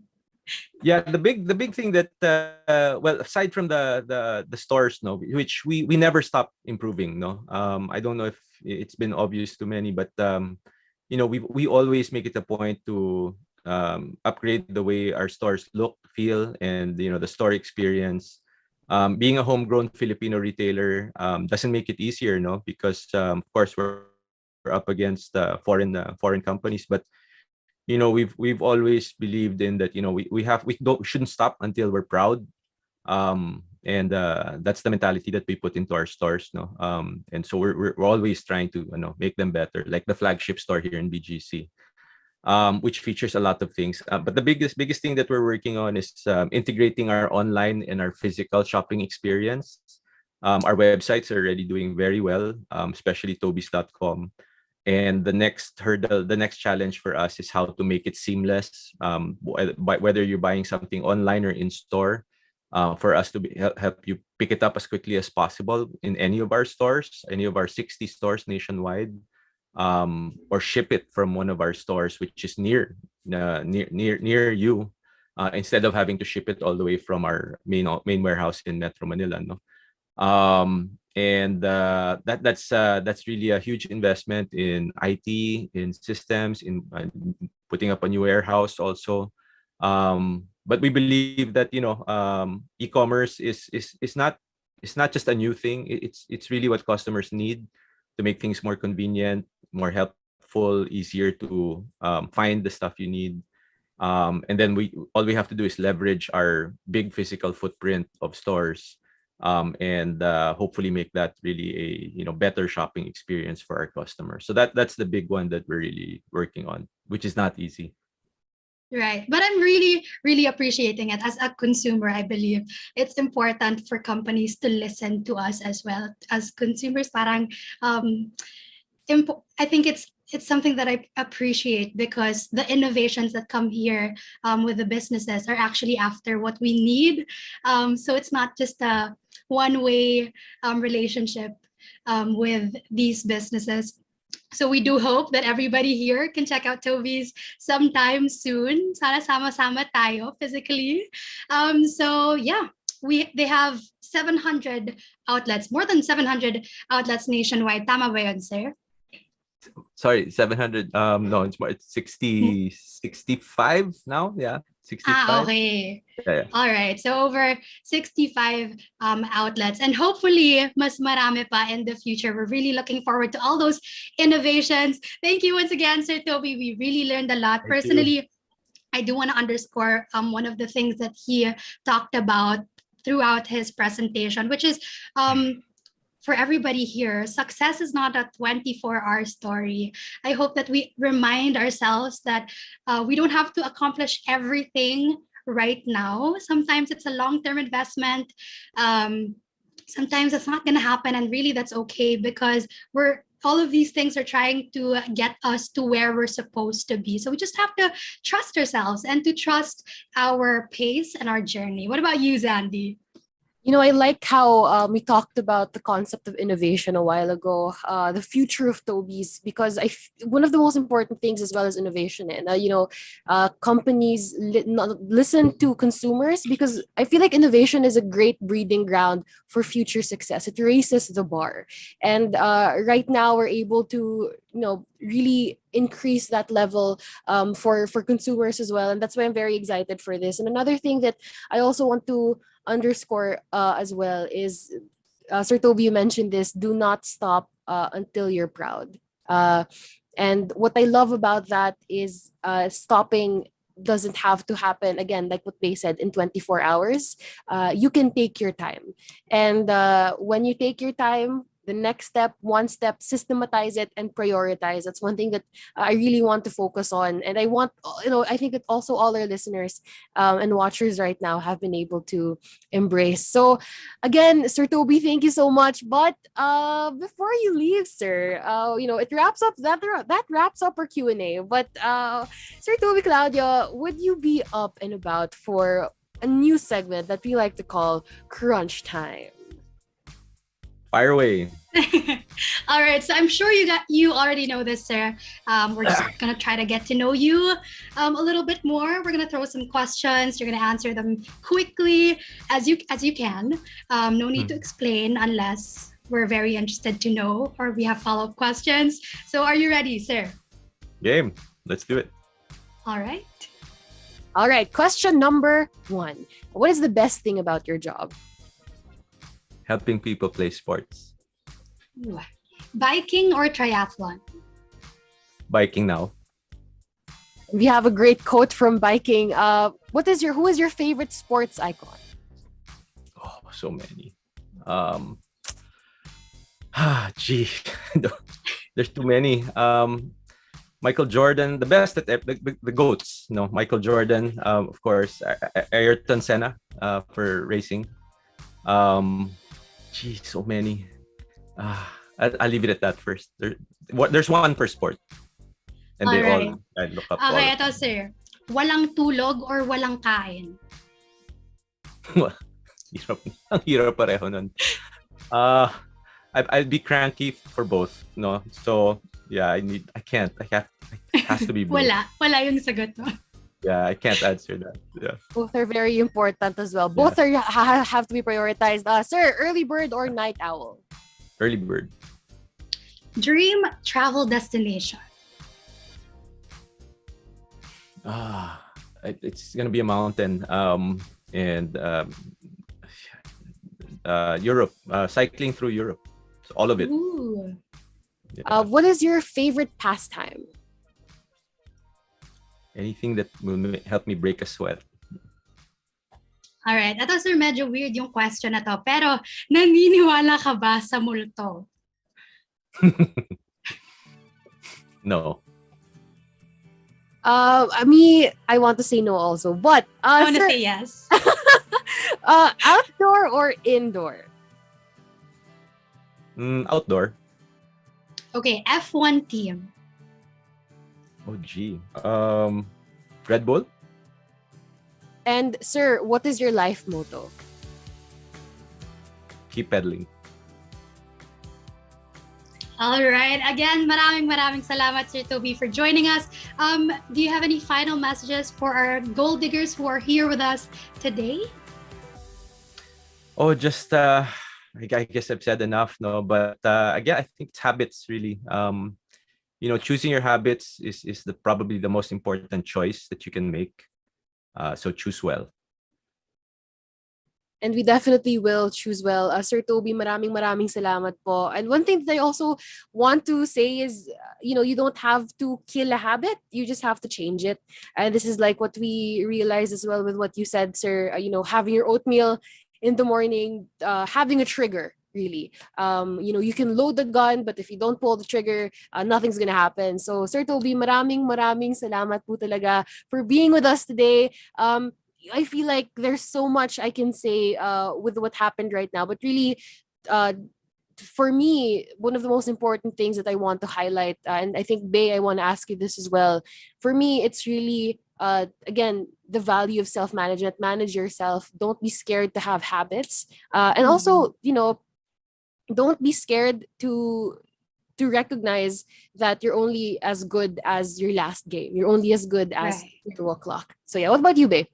Right. And I really just want to stress what Sir said throughout his presentation, but I think needs a little pushback. When he highlighted that there's really power in recognizing that you do not know. Like the journey of Sir Toby has really been about like constant learning. Parang, hindi ako magaling dito. So dito ako mag-aaral. Like, it's really powerful to acknowledge that we're not born good at things. And there's a journey that we have to go through to actually be good at it and to be successful in it. And we have to go through the ugly, go through the the failures and all of that hardships. And that's part of the journey. That's part of the success. And that just doesn't happen in one day. So yeah, maraming salamat ulit, Sir Toby, for joining us. Gold diggers, Thank you, too. everybody give a virtual round of applause for the one and only Sir Toby. Thank you. Thank you so much. Thanks for having me. It's a real pleasure. And thank you so much for being with us. It was incredible, Bay, Sir Toby. I think that, sometimes I look back at it and then I realize na parang there's still so much I can improve on, especially for us, in Gen Z. And Bay, I liked how you mentioned na, you don't be scared to learn. Kasi learning is a scary process. If you want to be good at something, you have to make sure, and you have to know that you have to be a fool at it at first. You have to look not good doing it. Eventually, you're gonna do better. And also, this is something I also said in one of the Gold Diggers podcasts. But for Sir Toby, it was really setbacks being the key to his success, and making that sort of changing your mindset, realizing that whatever circumstances you're placed with right now can lead to better circumstances and opportunities in the future. So again, thank you so much, Sir Toby, for your talk. We learned so much. Big round of applause to everyone from the Zoom. Maraming salamat po. Yeah, pero hindi pa tayo tapos, Zandy, because we have more to take in. And I can't believe it's just 11 in the morning and I'm already so fulfilled. Grabe. We are actually now in the summit's final stretch. But Zandy, I honestly can't believe na all of this is coming in through Gold Digger. So once again, I do hope everybody watching is going to follow our Gold Diggers account because we have so much of this in store. We actually have more episodes of Gold Diggers Youth that you really have to watch out for. I mean, I'm not kidding. Zandy and I are witnesses to all the learnings that you can get throughout the next season. So please stay tuned for that. Ang dami talaga nating na natututuhan for today, but we're not done. As I said, we still have a lot to learn. So I guess it's time to get to know our next and final speaker. Yes, because Bay, you know what? Ang dami na natin natutunan today. And the great thing about all our speakers today and also in day one is whenever we try to synthesize and really summarize all that we've learned, and also for our viewers, walang nauulit eh. But I mean, like, they tie in so well together, but then you learn something new from every single speaker. And so right now, I'm very excited because we have a lot, Bay, and a lot to learn more from our next and final speaker. That's right. So to tease our teammates a little bit, as a five-time PBA Coach of the Year, current head coach of the TNT Tropang Giga for the PBA, and the head coach of the Philippine national basketball team, Gilas Pilipinas, Coach Chot Reyes has dealt with multiple leadership obstacles that called for him to step up and drive his team forward. His leadership is also reflected off the court as a CEO, entrepreneur, and the former president of TV5 Network, Media 5, and Sports 5. Gold Diggers, join me in giving a vibrant welcome to our special guest for today, Coach Chot Reyes. Take it away, Coach Chot.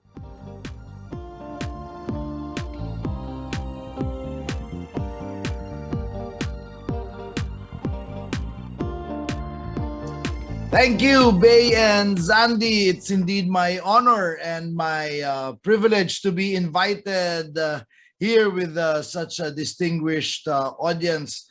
But more than anything, I'm very grateful to the organizers, Robbie, for inviting me, because I'm sure you know that I am today the most hated man in Philippine basketball.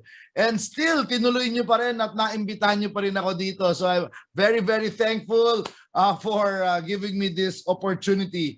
But speaking of gratitude, I'm grateful. Everything that's happening to me now, it teaches me a lot of lessons. So, you know, in spite of all the things, all the negativity that's ongoing, it has. I am very grateful for the lessons that it has taught me and is continuing to teach me. Secondly, I'm very grateful because now I know who my real friends are.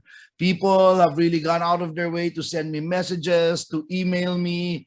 Amid all the negative email na mga nagmumura sa akin and they're telling me to get lost, there's still a lot of people who are emailing me their support and giving me an idea of who my real friends are.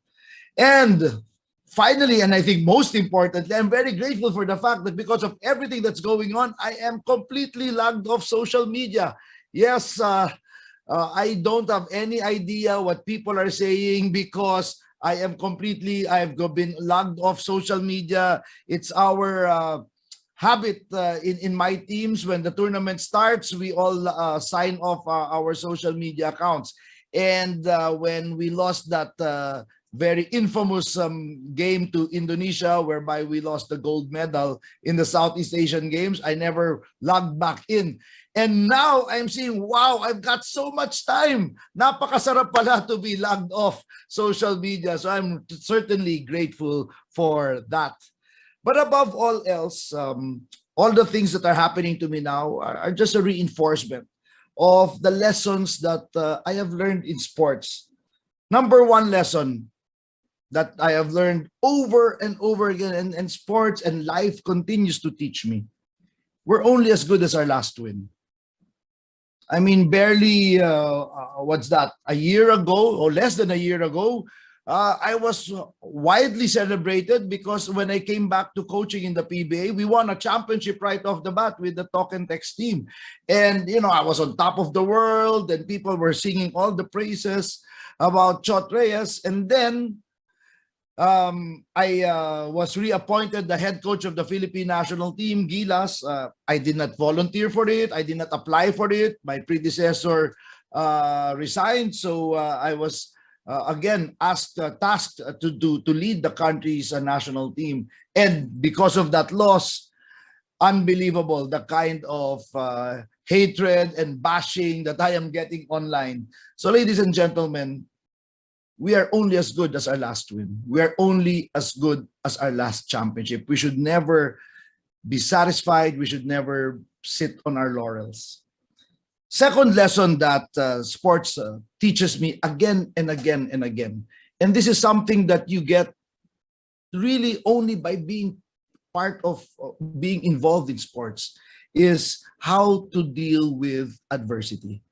How do you bounce back from a loss? This is a lesson that sports just teaches you again and again and again. And no matter how much study and how much preparation you make, nothing will really ever prepare you, rather aside from the fact that unless you are really put inside that cauldron, inside that pressure cooker, and when everybody expects you to win, just like in the Southeast Asian Games, The Philippines has been winning the gold medal for the past 33 years. And then we lost. So just making the reminder to me, and the lesson that I learned is just, how am I now able to deal with this adversity? Finally, what sports has taught me and what sports continues to teach me is how to develop heart. Yung tinatawag natin na puso. A lot of people ask me, so coach, paano ka bumabangon? How do you face this adversity? How are you able to bounce back? My answer is simple. Bumangon ako. Hindi ko pinagdasal, hindi ko pinangarap, bumangon ako. So people ask me, how do you bounce back, coach? Simple. Just stand up.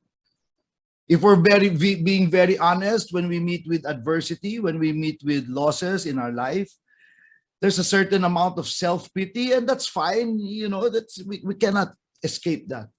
But in the end, we should get over that and just stand up. That's what heart is all about. And speaking of heart, my talk today is about the heart of a future fit leader. I mean, I had already retired from professional basketball coaching, and then I've in fact retired from the corporate world in the middle of 2019, pre-pandemic. I was the CEO of TV5. And finally, I retired because I wanted to rest, and I wanted to devote my time to increasing and building my leadership and team development practice. So what I did was I went to my clients and I asked them, what's it going to take for you to be successful in this digitally disruptive world we live in today? All of my clients said, coach, we need you to teach us how to future-proof ourselves. Pero naisip ko, I don't know if we can really future-proof ourselves because we cannot predict the future. I mean, look at where we are now. Who would imagine a year and 2 years ago that we are going to find ourselves in this position? Look at my situation. I was enjoying life until I get a call on February 1 asking me to come back. It was February 1 of this year. What's that, 3-4 months ago? To come back and coach the national team. And now my life is in shambles. My world has been turned upside down. Who would have expected that, right? So I thought, while we cannot predict the future, we can prepare for it. And so I thought the term of future fit leadership was the more apt term. Ladies and gentlemen, dear audience, dear students, the future fit leader is able to, is very comfortable in the discomfort. The future fit leader has the courage to make decisions despite uncertainty. And more importantly, the future fit leader is able to engage not only the minds and bodies of their people, but is able to engage their hearts as well. And he or she does it by leading with her entire person, by leading with heart. I know you're all students and you can tell me, coach, wala naman kami lililis, estudyante pa lang kami. You are the future of our country. And the reason why I agreed to be with you and share my experiences was it is a big advocacy of mine. My driving belief is that the students of today, you are the future of this country, of our country.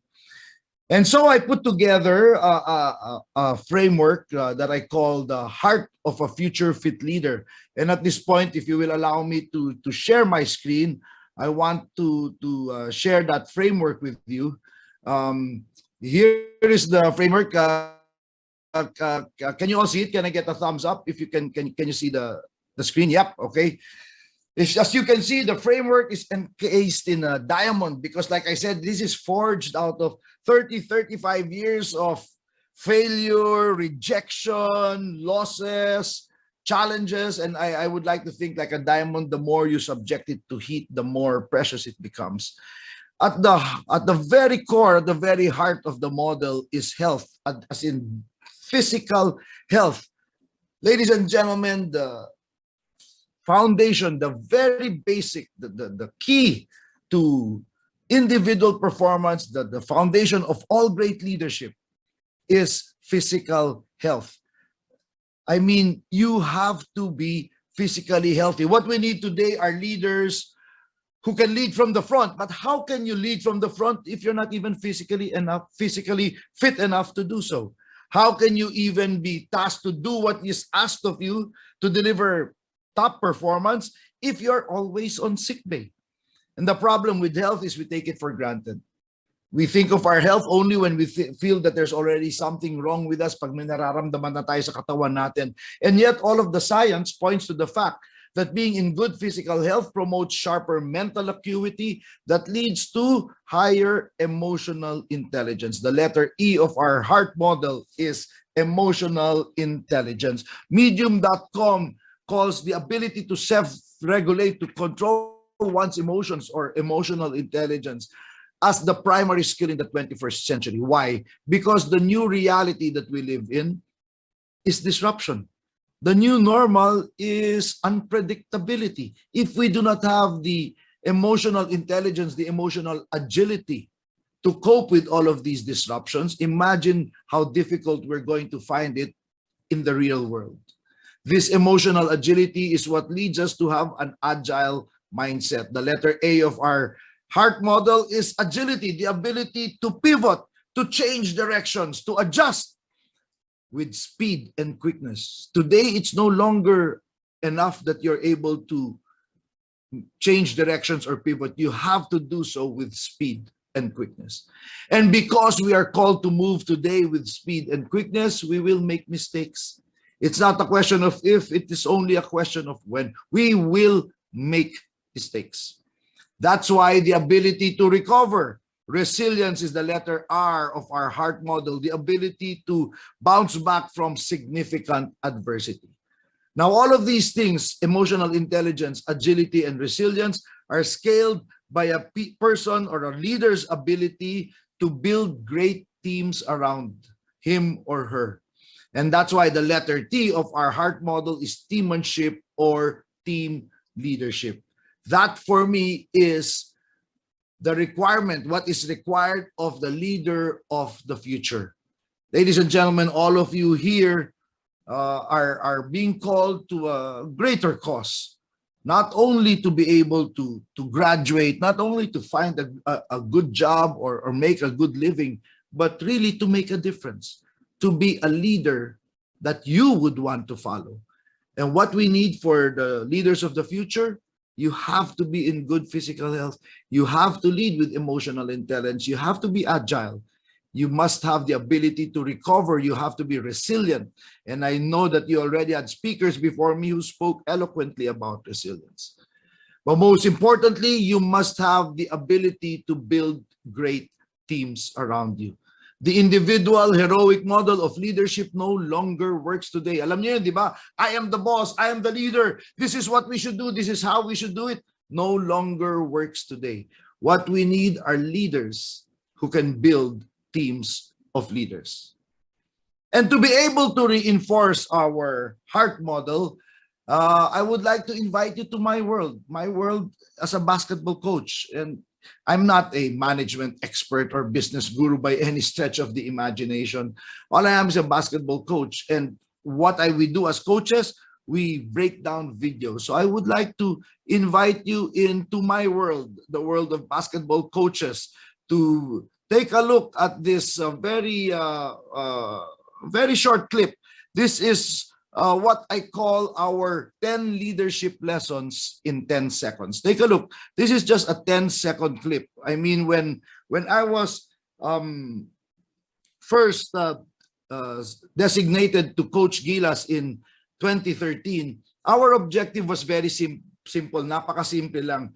It was merely to lead the Philippines, the country, back to the Basketball World Cup for the first time in over 4 decades. The last time the Philippines qualified for the Basketball World Cup, 1974. Wala pa sa inyo pinapakanak dito noon, sure ako dyan. Not one of you was even born in 1974. Not even one of my players was even born in 1974. So you can imagine this was an objective, a goal of lifetime significance. Here we are, a basketball crazy nation of 100 million Filipinos, and we haven't even been competing in the sport's biggest stage. But we were fortunate enough, we put together a good team, and we performed very well in the 2013 Asian Championships. We finished second place. The top 3 goes to the World Cup. And so we qualify for the 2014 Basketball World Cup, which was held in August 2014 in Spain. This is now one of our preparatory tournaments going into the World Cup.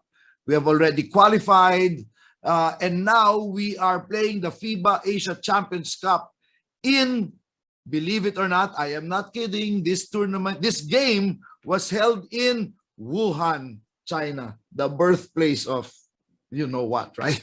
And we are now playing the home team for the only remaining trophy, the only remaining medal in the tournament, the third place trophy. Both of us lost our semifinal match the night before, and so now we are playing for the only remaining trophy, the third place trophy. And this is here a great example of being in great physical health, because there is no secret, right? We are among the shortest in Asia. Alam mo naman tayong mga Pinoy, mga cute tayo, right? We don't have the 7-footers of Iran, China, and all that. And yet, being the shortest team in the tournament, we are now playing our 5th game in 6 days.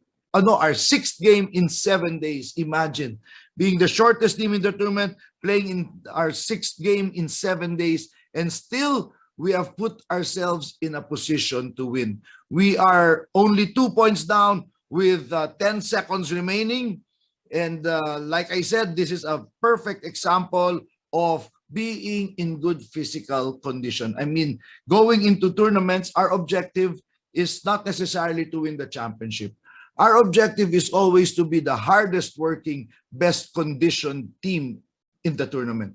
Because my belief is that if we are the hardest working, best conditioned team in the tournament, the winning and the championship will follow.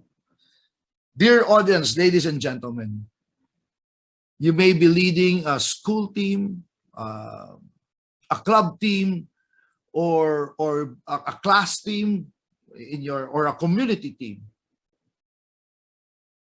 What is the level of your stamina and endurance? Here, Gilas is showing remarkable stamina and endurance. Being the shortest team in the tournament, playing its 6th game in 7 days, and yet they have put themselves in a position to win. In a great example of physical health, great example of stamina and endurance. Dear audience, think about it.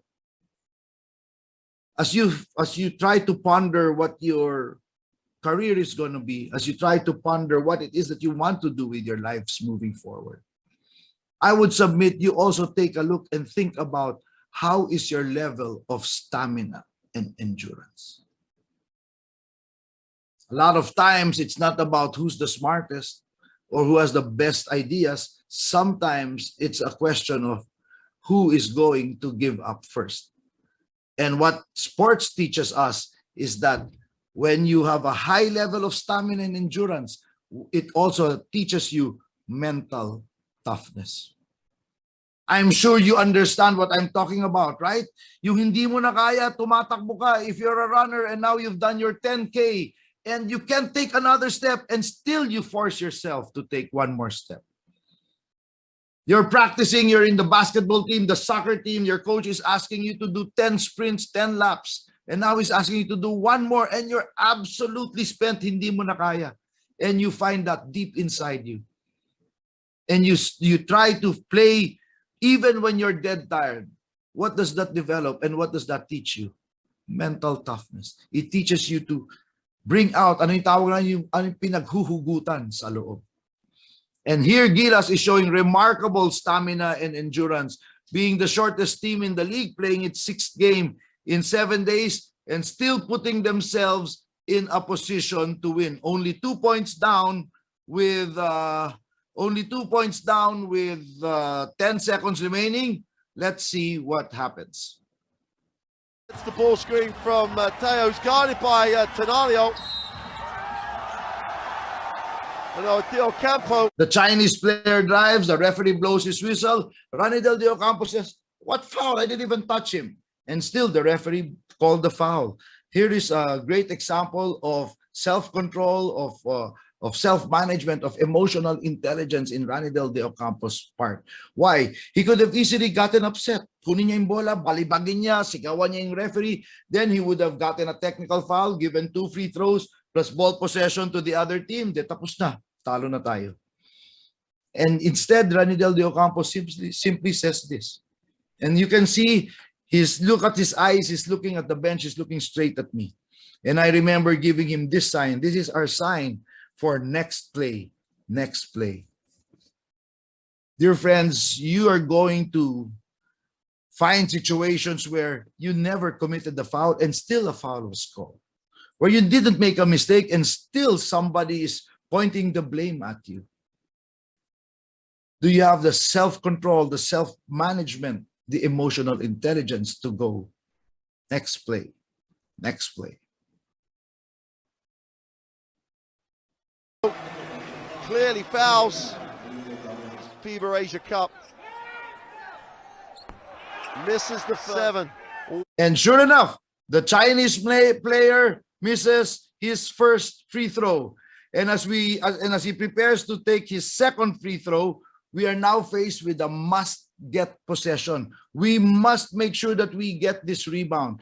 Problem is, here is a 7'3" guy from China. This guy's playing in the NBA. Here's another 7-footer as against only our 6'9" Japet Aguilar, our 6'10" Marcus Doughtit. We are overmatched in size.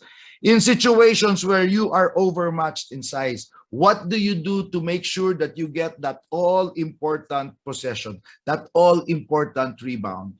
We do it by what we call to make it a 3-point gang rebounding. Take a look. We have got 5 white uniforms in the shaded lane where all these rebounds are taken, are won or lost. This means in a tough situation, ladies and gentlemen, when you look at your teams, do you have an ability to get all hands on deck? When the going gets tough, are you gang rebounding? That's the only way you can overcome a size disadvantage. And you may want to be starting your own business. You're an entrepreneur, you're a startup, you're a fledgling organization, you are the small player in the competition.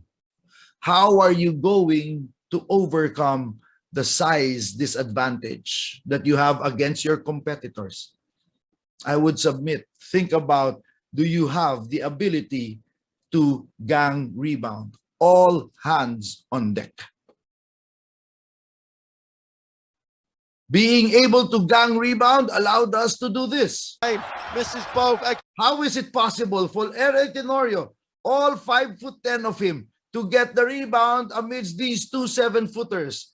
L.A. Tenorio was able to do it because he used his speed and his quickness. In other words, his agility. Another lesson, if you're smaller than the other guy, if you're the smaller organization, you better be faster. Ladies and gentlemen, this is just real talk. If you are smaller and you are slower, get the hell out of business. Think of something else to do. You have no chance. If you're smaller, you better be faster. And now L.A. Tenorio uses his quickness to push the ball up into what we call our transition offense. Gets it, Tenorio. This is now our transition offense. What are we trying to do? We're trying to get to the other end of the court before the defense gets set. Take a look at our big guys, Ranidel De Ocampo, Japet Aguilar, Marcus Doughtit. What do you notice? Look at their position. They're trying to get to the other end of the floor before the other team gets there. What is their position? They are in their runner's crouch. They have their arms poised, their legs are bent. They're not standing straight up parang naglalakad sa luneta. They're in a runner's crouch. Dear leaders, at the end of this summit, are you going to be in a sprinter's crouch, ready to hit the ground running? Or are you just too relaxed? Para lang kayong nagmamasyal sa luneta. I submit success belongs to those who are consistently in that sprinter's crouch, ready to take advantage of opportunities. What we want to do, we want to get to the other end of the floor before China gets there, in a great example of agility, our ability to transition from defense to offense, our ability to transition from a standing still situation to a running head start. And as we push the ball up the court, at the races, LA Tenorio is body checked by the defender. Take a look. Body check by the Chinese defender. I mean, clear foul sa lakas ng pagkabangga kay LA. Take a look. Angat yung dalawang paa niya, lifted both his feet off the ground in a clear foul. But the referee did not blow his whistle. Great display of resilience on LA Tenorio's part. Because we tell our players, guys, we are not going to get every break of the ball game. We are not going to get every call of the referee. But that does not mean that we should stop playing. Resilience demands, ladies and gentlemen, that you continue playing regardless. You will not get that call of the referee every time. You will not get any single break, no matter how well crafted your plans are. Like I said earlier, you will be disrupted. Do you have the resilience to still play on? LA Tenorio here is continuing to play. Even without the referee calling his whistle, he is off balance in midair. What's he trying to do? He's trying to make this pass. He's trying to make this pass to his teammate. And how is it possible for LA Tenorio, off balance in midair, to make that pass? I mean, if LA Tenorio just didn't get rid of the ball and landed on the outside, then the ball goes to China. This game is over. But LA Tenorio just continues to play on, trying to make this pass to his teammate. And how is it possible for LA Tenorio, off balance in mid-air, to still make this play? Down the floor. LA Tenorio makes this play because his teammate, Paul Lee, took it upon himself to be at the right place at the right time to catch that pass in a great display of teammanship. Ladies and gentlemen, that's what great teammates do. They are at the right place at the right time, so that LA Tenorio, even when he's off balance, he knows, he trusts that when he throws that basketball, his teammate is going to be there to catch the ball. That's what great teammates do. Our ability to make sure that we are in the right place at the right time because we've got each other's back. And when Paul Lee catches the basketball, he knows exactly what to do with it. He lines it up. It's fouled on the three-point attempt. He's going to go to the free throw line with no time. How is it possible for Paul Lee to have the presence of mind with no time remaining to still get this foul of the other team? Because he's done this thousands of times, because we do this drill in practice. Ladies and gentlemen, practice makes permanent. Practice doesn't make perfect. Only perfect practice makes perfect. If you practice poorly, you will be permanently poor. And this is so apt for you today, dear students. What are your practice habits? If you practice always getting up, staying up late, and getting up late, if you practice not eating well, not putting in the exercise, and not working out, then you are permanently going to be so. What are your practice habits? They all land on him. Kylian Bayeki or Tao. Not sure which one he's called. It doesn't matter. Paul Lee. And think about it. Take a look at this situation. 0.0 seconds left in the game. No, your team is down 2 points. How is it possible for a person to perform under excruciating pressure? the fate of 100 million Filipinos riding on your shoulders. And still, Paulie is able, how is it possible for a player to still be able to deliver and execute? Because what we do is we teach our players our approach to pressure. And I know some leaders, some coaches, they say, don't even think about pressure. It doesn't exist. Wag mo isipin yan. On the contrary, I disagree, because on the contrary, we teach our players that pressure is there. Don't sweep it under the rug. Don't deny it. Face it. Embrace it. When Maria Sharapova entered her first Wimbledon final, when she woke up the morning of the championship, she saw on her cell phone there was a message from Billie Jean King. Billie Jean King says, "Champions take chances. Pressure is a privilege." That's our approach to pressure. We tell our players, of course there is pressure. You are Gilas. You have Pilipinas across your jersey. Of course there is pressure. Eh kung ayaw nyo ng pressure, doon kayo maglaro sa Interbarangay. Diyan walang pressure. Right? But you are Gilas Pilipinas. What you do matters. Of course there is pressure. So we teach our players to accept this pressure, to embrace this pressure, but to focus only on what's important now. And for Paulie, what's important now are two things. The first thing he's focusing on is his breathing. We teach our players how to breathe the right way. And when Paulie is able to slow down his heart rate, to regulate his breathing, it slows down his heart rate. Because if you breathe the wrong way, then if you inhale if your chest expands when you inhale, that's the wrong way to breathe. Your heart rate will beat more rapidly, and that's going to affect your shooting pulse. My belief is that relaxed shooters are good shooters.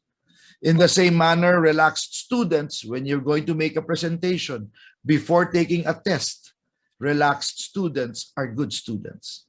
How do you relax? Learn how to breathe the right way. And so Paulie now is focusing on his breathing to slow down his heart rate.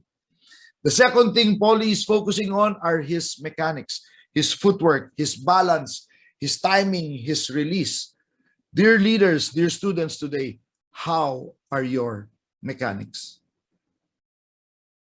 Regardless of what you want to do in life, whatever your position is, what job, what your role is, don't just be proficient, don't just be solid, be absolutely brilliant at the basics. And Paulie, by focusing on those two things, allows him to do this. Is that a game he'd want to forget? Now has a chance to win it. Makes the first. The crowd trying to do everything they can. Lee for the tie. And I love this picture. What a great shot of what a real team is all about. I mean, take a look at these guys. They're just as happy, they're just as invested as the guys on the court. Eh, hindi nga naglalaro ito mga bangko nga ito, di ba? But that's a real team, ladies and gentlemen. You see, teams are comprised not only of the superstars, but the best teams are made up also of the rock stars. The rock stars, they're the people behind the scenes. The rock stars, they're the people without whose efforts the superstars cannot get the job done. Ladies and gentlemen, dear students, we cannot all be superstars, but we can all be rock stars. With our effort, with our teammanship, with our dedication, we can be great support players. And there is no team that can win without those rock stars. And the teams that win are when the rock stars and the superstars work not only with one goal or one objective, but when the rock stars and superstars work with one heartbeat. That's a team, ladies and gentlemen. Those are the teams that win. This to win the bronze medal for the Philippines. Bronze medal for the Philippines. They never, ever lead in the game. until time expires. They never ever lead in the game until time expires. That, my friends, is what resilience is all about. The ability to just never ever give up. And you know what? Even if you never give up, it is still not going to guarantee success. But I find the reverse is always true. That is, if you do give up, then you have no chance. So dear students, we are all going to face adversity. You're going to face a bump in the road. You're going to face obstacles in your path. When that happens, what are you going to do? Will you give up? And Paul Lee wins the medal for the Philippines. They trail for literally 40 minutes of the game. And Paul Lee, in quite possibly his worst game of the tournament, steps up, and it looks like Sunday afternoon in the gym for Paul Lee. No lineups, just him and the crowd. And the Philippines get the 80-79 win here in Wuhan. The final lesson is that it is a game of inches. Take a look at that scoreline.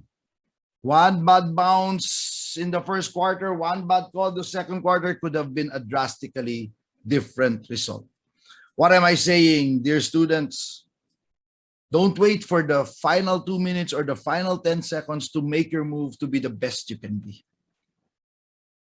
Because it is a game of inches. Everything you do from this moment forward is going to show up in the bottom line. So make sure at the earliest possible moment to make your move, because this is a game of inches. And as I stop my sharing, I just like to say that what we've learned in this pandemic is that we are as well in the midst of a leadership epidemic. I mean, take a look around you. Not only in our schools, in our organizations, in our communities, in our government. There are very, very many leaders, but there are very few leaders.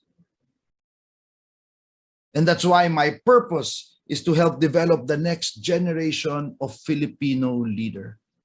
Men and women who lead their organizations not only to make a profit, but to make a difference. And I hope that's you in this call today. What I find is that great leadership, positive leadership, is contagious.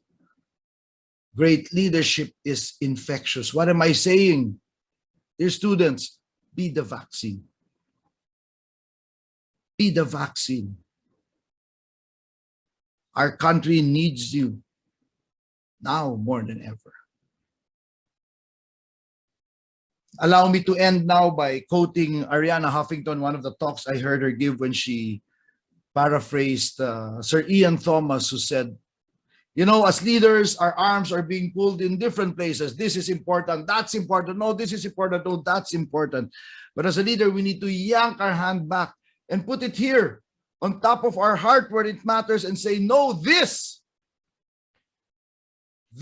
is important. In Gilas, we say we fight till we cannot fight anymore for our country with all our hearts. Laban Pilipinas, puso. And I leave you with those words. Find purpose in this pain and choose faith over fear. And I wish you the best of luck. Thank you very much. We turn it back to the host. I think we have a Q&A. Maraming salamat po.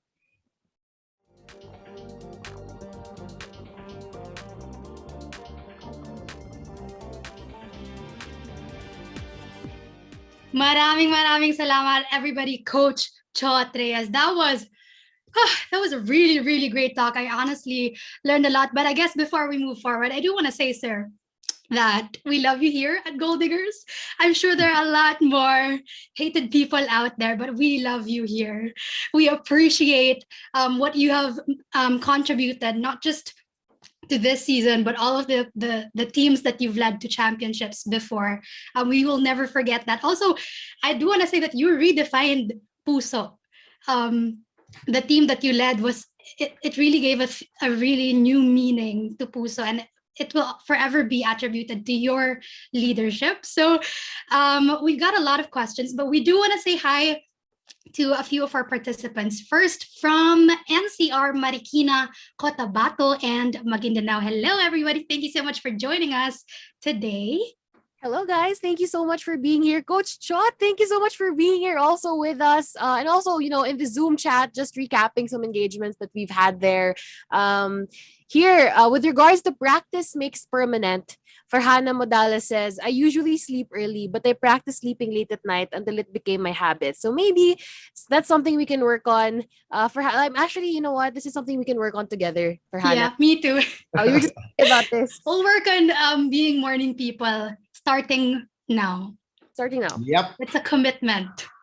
And Richard Acosta says, pound the rock. Agree naman kami dyan, Richard. And Sagira says, stop trying and start doing. Like what we mentioned a while ago, I think it's really, the most difficult thing is really to get started. It's all in our head, and then parang a lot of things are holding us back. But once we, get into the groove of it, once we choose to take the first step, everything else will follow. Yes, and Coach Chot, you did mention as well, when you start doing, I feel like andun rin yung puso diba? Parang put your hand over your heart, ask yourself why you're doing this, and parang nga sa puso, heart that bleeds red. Coach Chot, I told you this already, but I'm going to say it again. An engine that's full of oil, a tank that's full of oil will not go unless someone steps on the pedal. And thank you so much for being that person, stepping on the pedal for us to go. Again, I was just telling people about this, and for all our speakers today, yesterday I was a cat, today I am a tiger. Roar. But Coach Chot, we do have some questions from you here over on our Zoom chat, and we would like to ask some of the questions to you right now to learn more. Bay, take it away. Right. Sure, Okay. So fire we have this, Coach Chot. How do you build your game plan when face to face with failure? Can you tell us about the process of overcoming it, the disappointment, and how you power forward after that disappointment? Wow, so apt in what I am experiencing today, trying to rise from adversity and rising from failure. First thing is you have to take accountability and admit your role in that failure, because there's no place to hide, especially as leaders, especially in our country, right?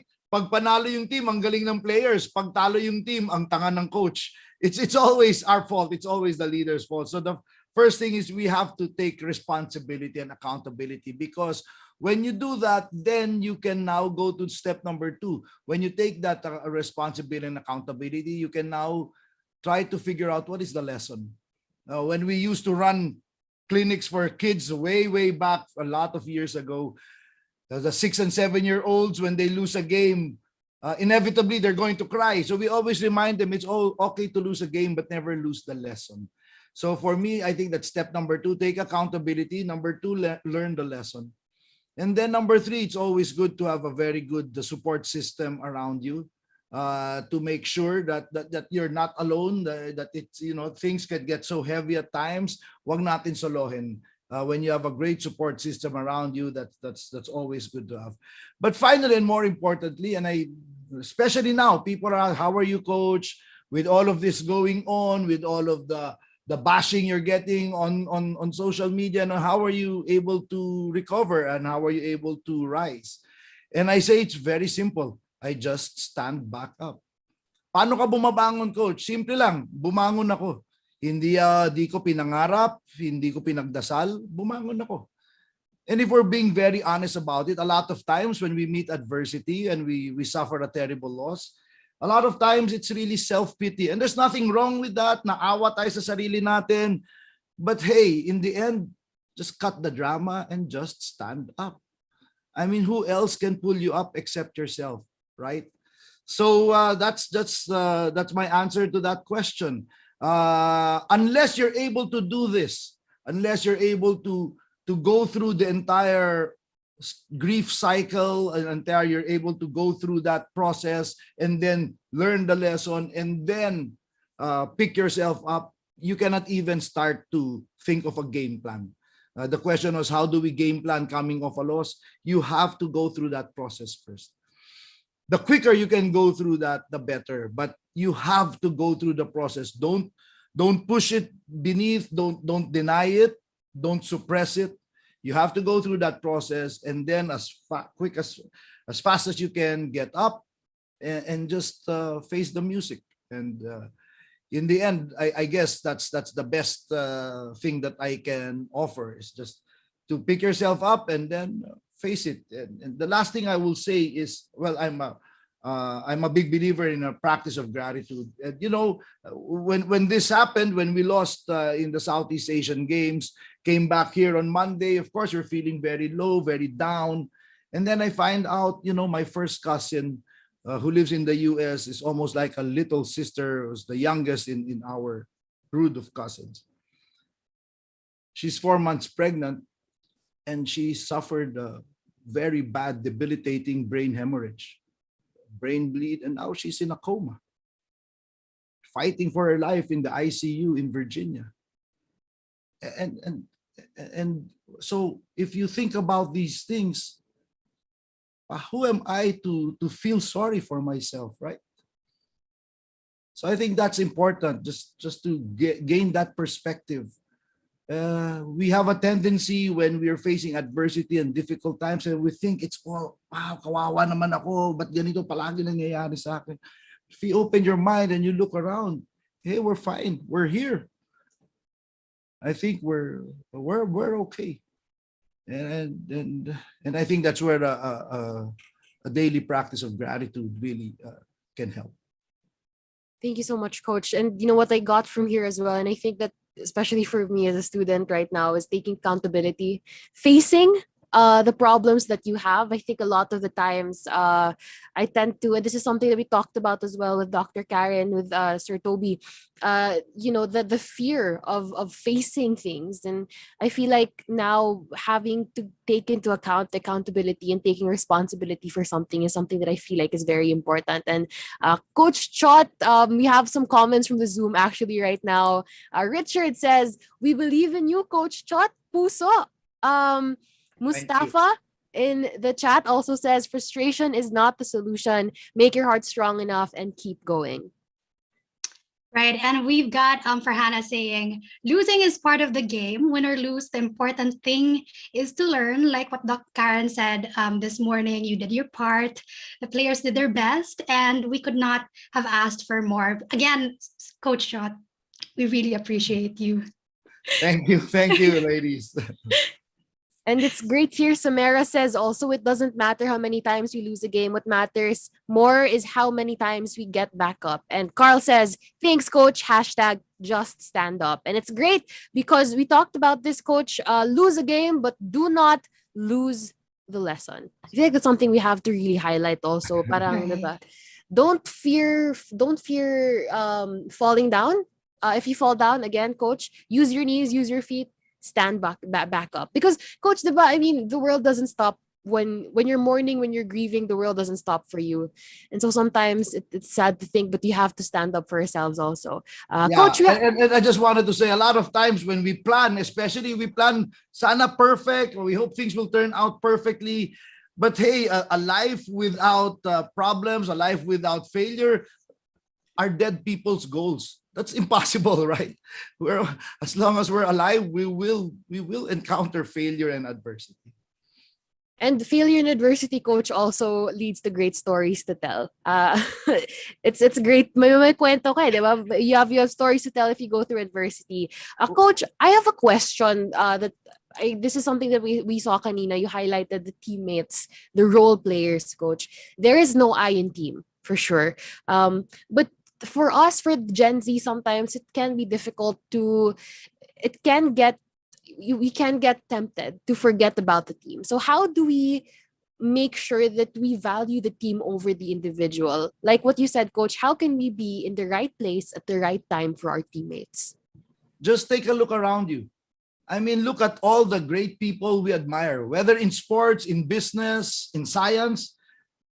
Tiger Woods, well, the basketball players, it's very obvious, but the individual sports, Rafa Nadal, Roger Federer, for example, Djokovic, or Mark Zuckerberg, or Elon Musk, all the people that we admire, none of them got to where they are by themselves. Even in an intensely individual sport like weightlifting, Heidelin Diaz, the very next day after she won, she created history by being the first Filipino to ever win a gold medal in the Olympics in 96 years. The very next day in her Instagram post, look, check it out. She thanked #Team HD. There is no significant achievement that can be done without a team around you, even in the most individual of pursuits. So just look around you and learn from the greats, learn from the masters. None of them got to where they are. None of them achieved great success without the help of the team around them. Even when the Mona Lisa was painted, there were a lot of apprentices involved in the process as well. So it's really pretty simple. You value yourself, of course. You want to be the best you can be, but understand that there can be no great success without a team around them. And I will challenge anyone who can tell me, no, I can do it by myself, especially today. In this fast pace of change, with this deluge of information coming in so vast, how can one person, no matter how talented, skilled, and experienced you are, how can you cope? Diba? Just merely keeping up with everything that's going on, di mo na kaya yun. It's physically impossible. So you must be able to understand that today, well, not only today, but since time immemorial, great things were done by teams. Sure, perhaps a person led it, but he or she was able to do it only with the help of a team. Thank you for that, Coach Chad. Actually, I do want to reference one of the columns I read of EJ Obiena, was actually the person who wrote this. And he said that it really does take a village to build a championship, to win those goals. It's not just a one-person team. It's really everybody that backs you up, everybody who's there for you throughout the ugly parts of the journey. And speaking of teams, Coach, let's backtrack a little bit. We did talk about failing, and there was, you mentioned, an uproar on social media, but there was also that inevitable disappointment among the team that you led, na parang, I was expecting to win, but unfortunately we didn't get it. So how do you, as a coach, as the one who helmed the team, how do you, I guess, speak to them, navigate through these emotions of your teammates, and I guess recover from those emotions? In the dugout after the game, nothing. You know what, leaders, we have to understand, sometimes words are not necessary. We have to, because if I'm just being very honest, leaders, we love to hear ourselves speak. Amen, right? But we have to understand, we need to remember sometimes there are moments words are not necessary. And after that loss, in our dugout, there was just deathly silence. I think might be a good 15, 20 minutes. We were just ruminating. I was just allowing my players to feel the pain, letting them go through their own painful emotions. I was allowing myself to go through that same pain as well. And then very simply, I just told the players, you know, it was my honor to lead you to battle. I'm sorry, we were not able to get the job done. And then I opened it up. I asked anyone who wanted to speak. Junmar Fajardo spoke up right away, and Junmar Fajardo said, "Coach, thank you for this opportunity. I'm very sorry we didn't our effort was not enough, but we tried our best. And I'm very thankful for the opportunity to again represent our country, the Philippines. And then Kiefer Ravena said something, and then but in the end, that's just how we do it. I think you have to understand after terrible moments like that, when it's time to say something, or maybe it's time to just keep quiet. And then allow them to, I think it's more important in difficult moments after a loss or something to that effect, to allow your people to speak.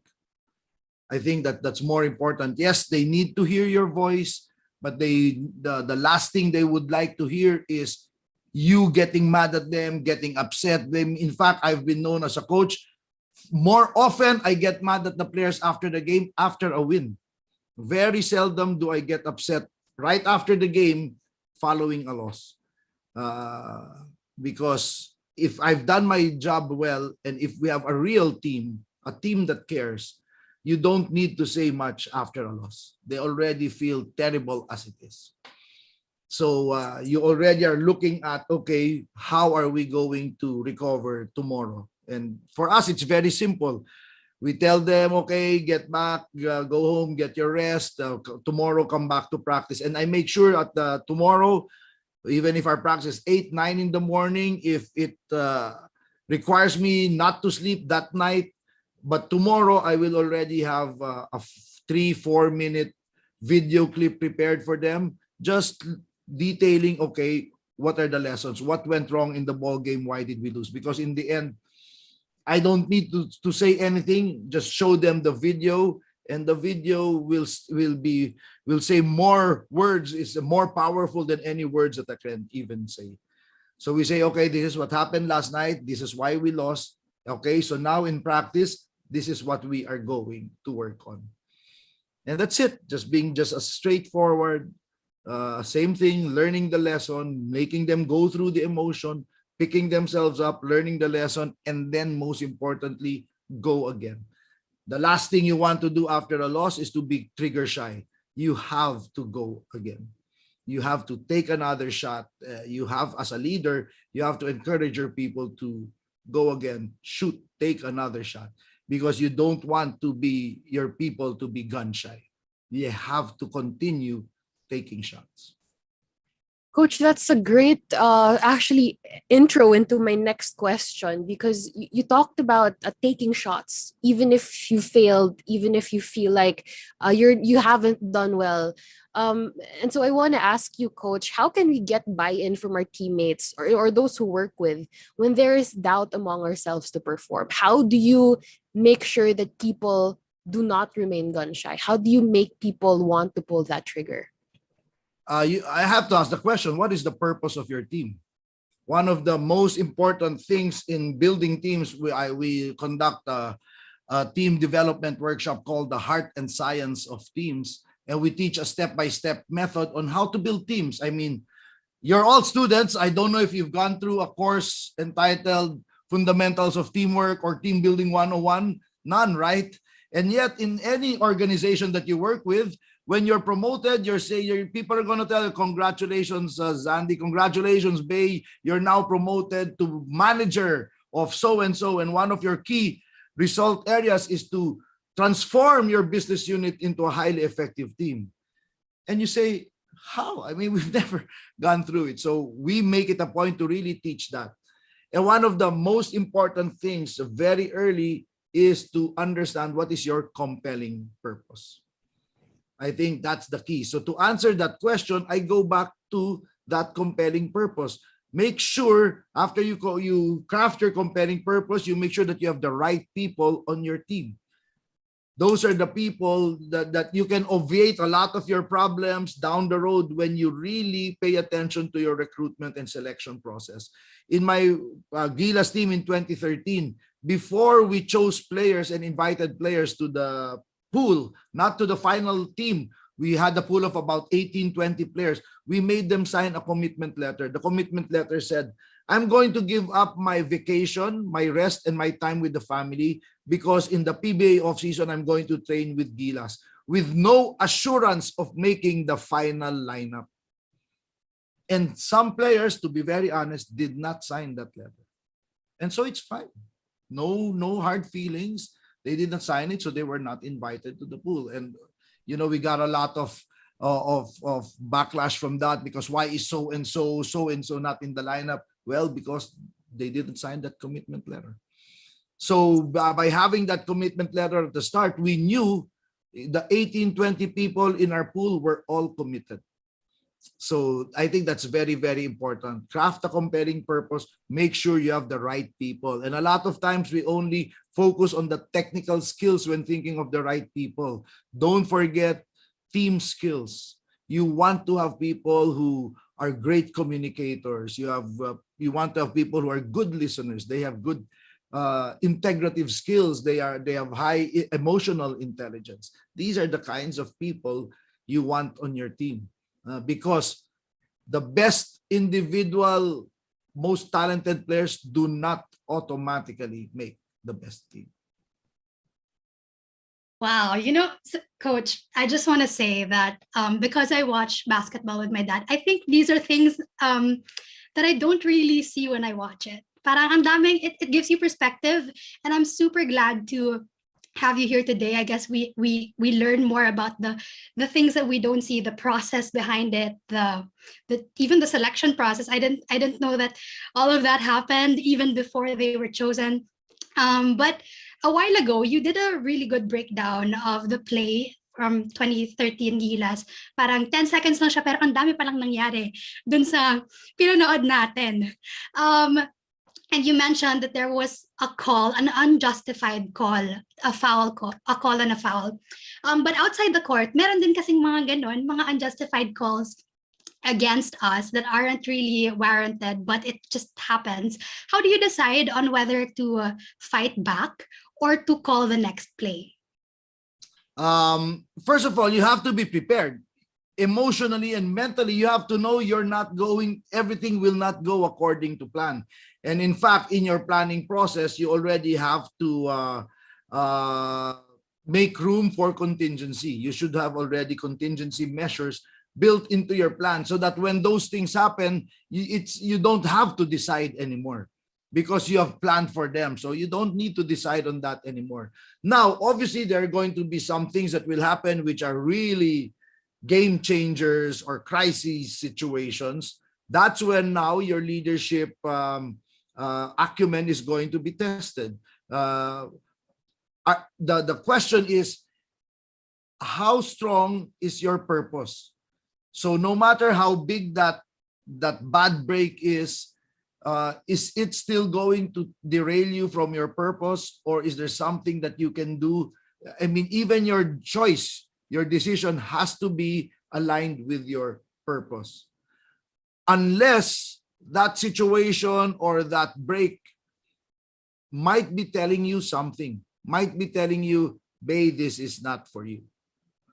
So for me, and I always tell this every time I get a chance to talk to business students, one of the key elements of going into any business is also to know when to get out.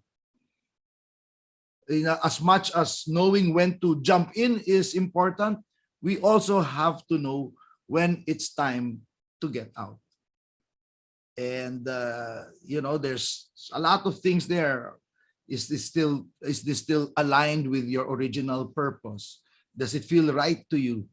Do you have the skills and the resources for it, or can you acquire those skills and those resources? I mean, for sure you can, but do you have the time and the funds to do that? So all of these questions now come into play. So that's the best way that I can answer it. If you build in contingency measures, you don't have to decide because you've already prepared for it. Now, in those major, really game-changing moments or crisis situations, you have to be able to ask yourselves the difficult questions. Is this still for me? So there's a moment of good grit, and then you have to know if this is now dumb grit. I mean, grit is fine, but let's understand there is good grit and there is dumb grit. So you gotta figure that out. That's the content of another entirely different talk. And we're looking forward to actually hearing that talk very someday soon, Coach. It's great, Coach, because I really what I get from this is that when you have contingency matters, it's not just the hard questions. Is not just when do I start. It's also when do I leave. Yes. Right? Because if you've given so much of your effort or at least your heart into it, it's so difficult to tell yourself na this is it. Like, I have to put a period on this. And I just want to tie it back also to what we talked about with Sir Toby a while ago on prioritizing and systems. When the system doesn't give dividends anymore, then you know that it's not as important to you and the way that you're working. Coach, I have just one final question. And thank you so much for your patience and accommodation, Coach, for being with us today, for listening to us. Coach, my question is, you mentioned the concept of a game of inches. In a game of inches, Coach, we have to, be very particular about everything we do. My question is, pag ganun po bang game, Coach, do you always have to be great every second? Do you always have to be great? No, because it's physically impossible. Nobody can be great all the time. I mean, there's always going to be. I think that's just humanly not possible. What you have to be, and a lot of times, sometimes in teams we talk about it, right? We plan so hard for a game. We have a game plan, and this is our defense, and so on and so forth. But we know that sports, especially, is a game of mistakes, right? People are gonna make mistakes. So the key is making sure that you don't commit those egregious mistakes. There are some mistakes that are so bad that it's very difficult to recover from. Now there are some failures that you can give up, that you can fail from, that you can easily bounce back from. But some you will not. So that's the most important thing. What are those mistakes which you cannot afford to make? And I think that's to answer your question. Instead of asking, do I have to be consistently 100% great? Just make sure that you know what are the things that I absolutely cannot afford to make a mistake on, and just guard that with your life. And speaking of priorities, I always say in life, we're always juggling 5, 6 different balls, right? In your life, as a student, as a sister, perhaps a community worker, a DJ, a vlogger now, a social media content creator. We're always juggling 5, 6 balls at a time. Everyone is. I don't think there's anyone except. The key is to understand that some balls are made of rubber and some balls are made of glass.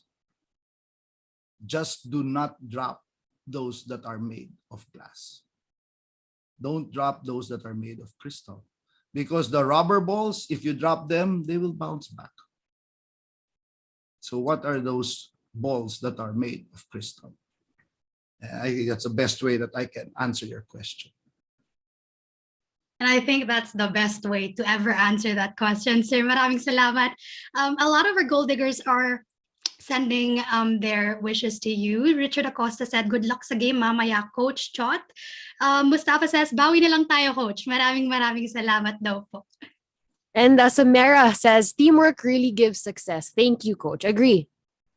Right, and here we've got Farhana, who says, behind a successful person's success are the people who supported them. So thank you for pointing that out, Coach. I also do want to underscore what he talked about throughout the presentation when he said na very important to know the difference between the best people and the most hardworking people, because the latter is the better option to be. You have to always constantly strive instead of trying to be the best at things, because I don't think anybody can really achieve the best of the best. Parang it doesn't exist. We can be better people, better versions of ourselves, but never really achieved the finish line of the journey towards being the best.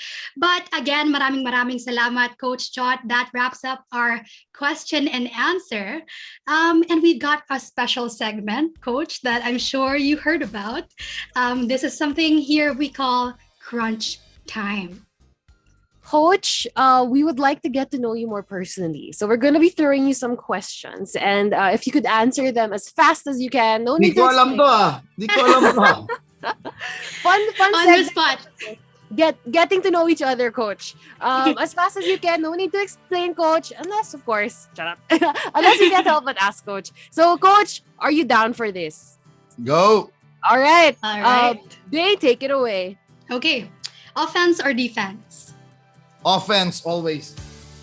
Playing or coaching? Coaching. Favorite pastime? Golf. If you had one superpower, what would it be? Read the future. Crowd favorite or underdog? Underdog always. What is your favorite color, Coach? Wearing it. All right. Favorite book? Oh, that's impossible. It's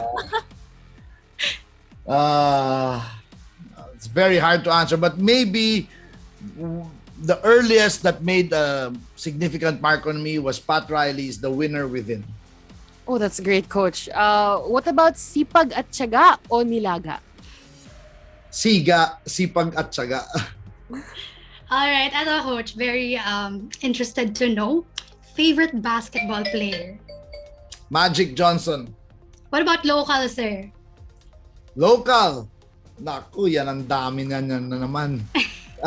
It depends because I'm so old. I've coached over 3 generations already. So depending on the generation, I have favorites. So the very first, by starting my first decade in coaching, obviously was Alvin Patrimonio from my Pure Foods teams. And then when I garnered success with Coca-Cola, Rudy Hatfield, obviously. And then in Talk and Text, now the latter part of my career is Jim and Gilas, of course, is Jimmy Rapat.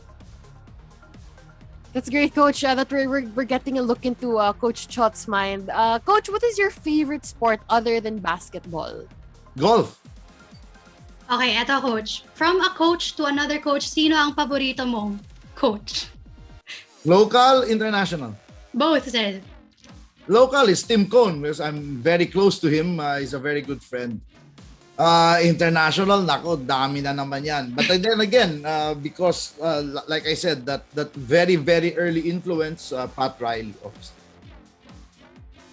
All right, that wraps it up for our crunch time. Maraming salamat, Coach Chot, for joining us. May we have any final message for our youth and our youth mentors? Yeah, just like I said, I hope you really take very seriously and take to heart your role and the role you play in our society, in our country. And my final word is that leadership is as much about who we are as it is about what we do. So be you and do you. And to look back as well, Coach, we realize that we cannot be a leader if we're not leading a team. It's not the leader if there's no team behind us. So what a way to end today's event. Day 2 of the Yes Summit has been, wow, I know. Coach Chot, maraming salamat po to all our speakers today, Dr. Karen, Sir Toby. Thank you so much. If for all our viewers in the Zoom right now on Facebook, I'm sure you guys learned a lot of things today. So please let us know your thoughts in the chat. Hit the reaction button. Show your appreciation to our guests this morning. And once again, thank you so much to all our esteemed speakers, Doc Karen, Sir Toby, and Coach Chot. Maraming salamat po talaga. That's right. I'm sure marami sa atin ang may uuwing baon talaga from all of those inspiring talks. So allow Zandy and I to recap a bit what we picked up for day 2 of our Youth Summit. It's great to recap right now because my notebook, if you can see, It's just a full-on notebook. I'm so glad to be back as a student. So I want to recap on Doc Karen's part this morning. What I really got from there is you should not hesitate to ask for help. It is not something bad to ask for help. Open up if you are struggling, because there are a lot of people who can help you out, especially during these trying times. And there's no need to be afraid, and you do not have to go through it alone, because there are so many people out there who are willing to give you the help that you deserve to make you become the best version of yourself. That's right. And of course, we also learned a lot from Sir Toby, who gave us a peek into the key to working like a champion. Is actually really taking action, and as if you were, running for your life. Parang it's take it or leave it. You have to do it now. And by choosing to develop the habit of building new habits as well, always embrace not knowing things. Be open to acknowledging that we are not the best at things, and the importance of first step is something that we have to imbibe in our everyday. So it's also the key to be productive, to start your day with oatmeal or a run or something that keeps you going, to get you into the groove, and also to improve our overall well-being and mindset despite these failures, and just find success in work and also in our lives. Yes, and the essence of really productivity, no? Seeing what's important to us, and having a system, self-management and self-awareness. Really, for Doc Karen, self-awareness; for Sir Toby, self-management. And then we go on to Coach Chot. We ask the question, what makes a future fit leader? First is, of course, taking care of your physical health. Second is to build emotional intelligence. And again, this is something that Coach Chot mentioned. You have to choose the right people to be with. Change directions with speed, and of course, recover and be resilient. You have to remember to stand up. No matter how many times you fall, you have to remember you always have the chance to stand up. So do not fear failure, because you can always get back up. And of course, lastly, have the ability to build great teams full of great leaders who are both superstars and rock stars. And you know what, Bae? We're going through these lessons that we've gone through throughout the past few hours. Hindi ko napapansin na it's been a few hours na pala. It's just the start of the day for everybody. Right? It's just the start of the day. So I hope our notebooks have given justification to what we've learned today. It's an incredible day, incredible summit for 2022. That's right. All in all, I hope that these tips can guide you through these unprecedented time. Of course, these are all unfamiliar things. We are in a time of crisis until now, but we can brave the new normal with resilience and confidence. So thank you everyone for joining us. Once again, I'm Bepin Lak. I'm Zandy Baharias, and this has been the first ever Youth Empowerment Through Sports Summit, brought to you by Exemplar and the Gold Diggers PH in partnership with Upstream Media. Thank you so much, Sir Glenn and the Upstream team, for making this vision a reality. That's right. And guys, be sure to check out our Facebook page, our Instagram, our Spotify, and YouTube channel, because as we mentioned, you really have to stay in the loop to know what else you can dig into with, of course, Gold Diggers PH. We'll catch you again here on the Gold Diggers Youth, where your gain is our gain. Thank you, and have a great Sunday, everybody. Thank you, everybody. Bye.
Dear sports,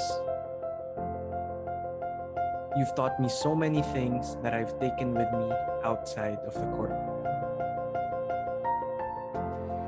Thank you for showing me that it's not about the destination, but the journey.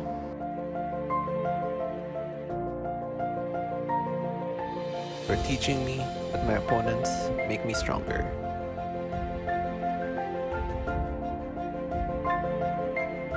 And there's nothing that I can't accomplish without my team.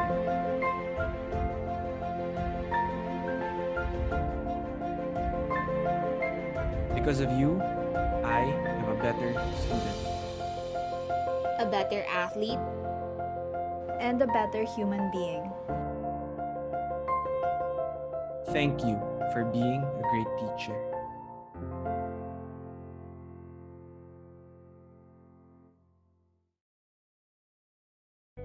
if sports is a great unifier, we've never been more divided.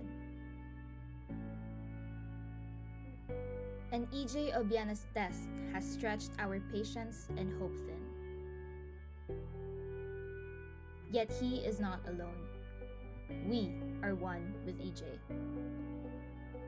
And if EJ has taught us anything, it's to power through the hardship and get right back up after the fall. We've endured so much as a nation. And that's why we need EJ to carry our hopes, dreams, and flag again. Because when we come together, we can make amazing things happen.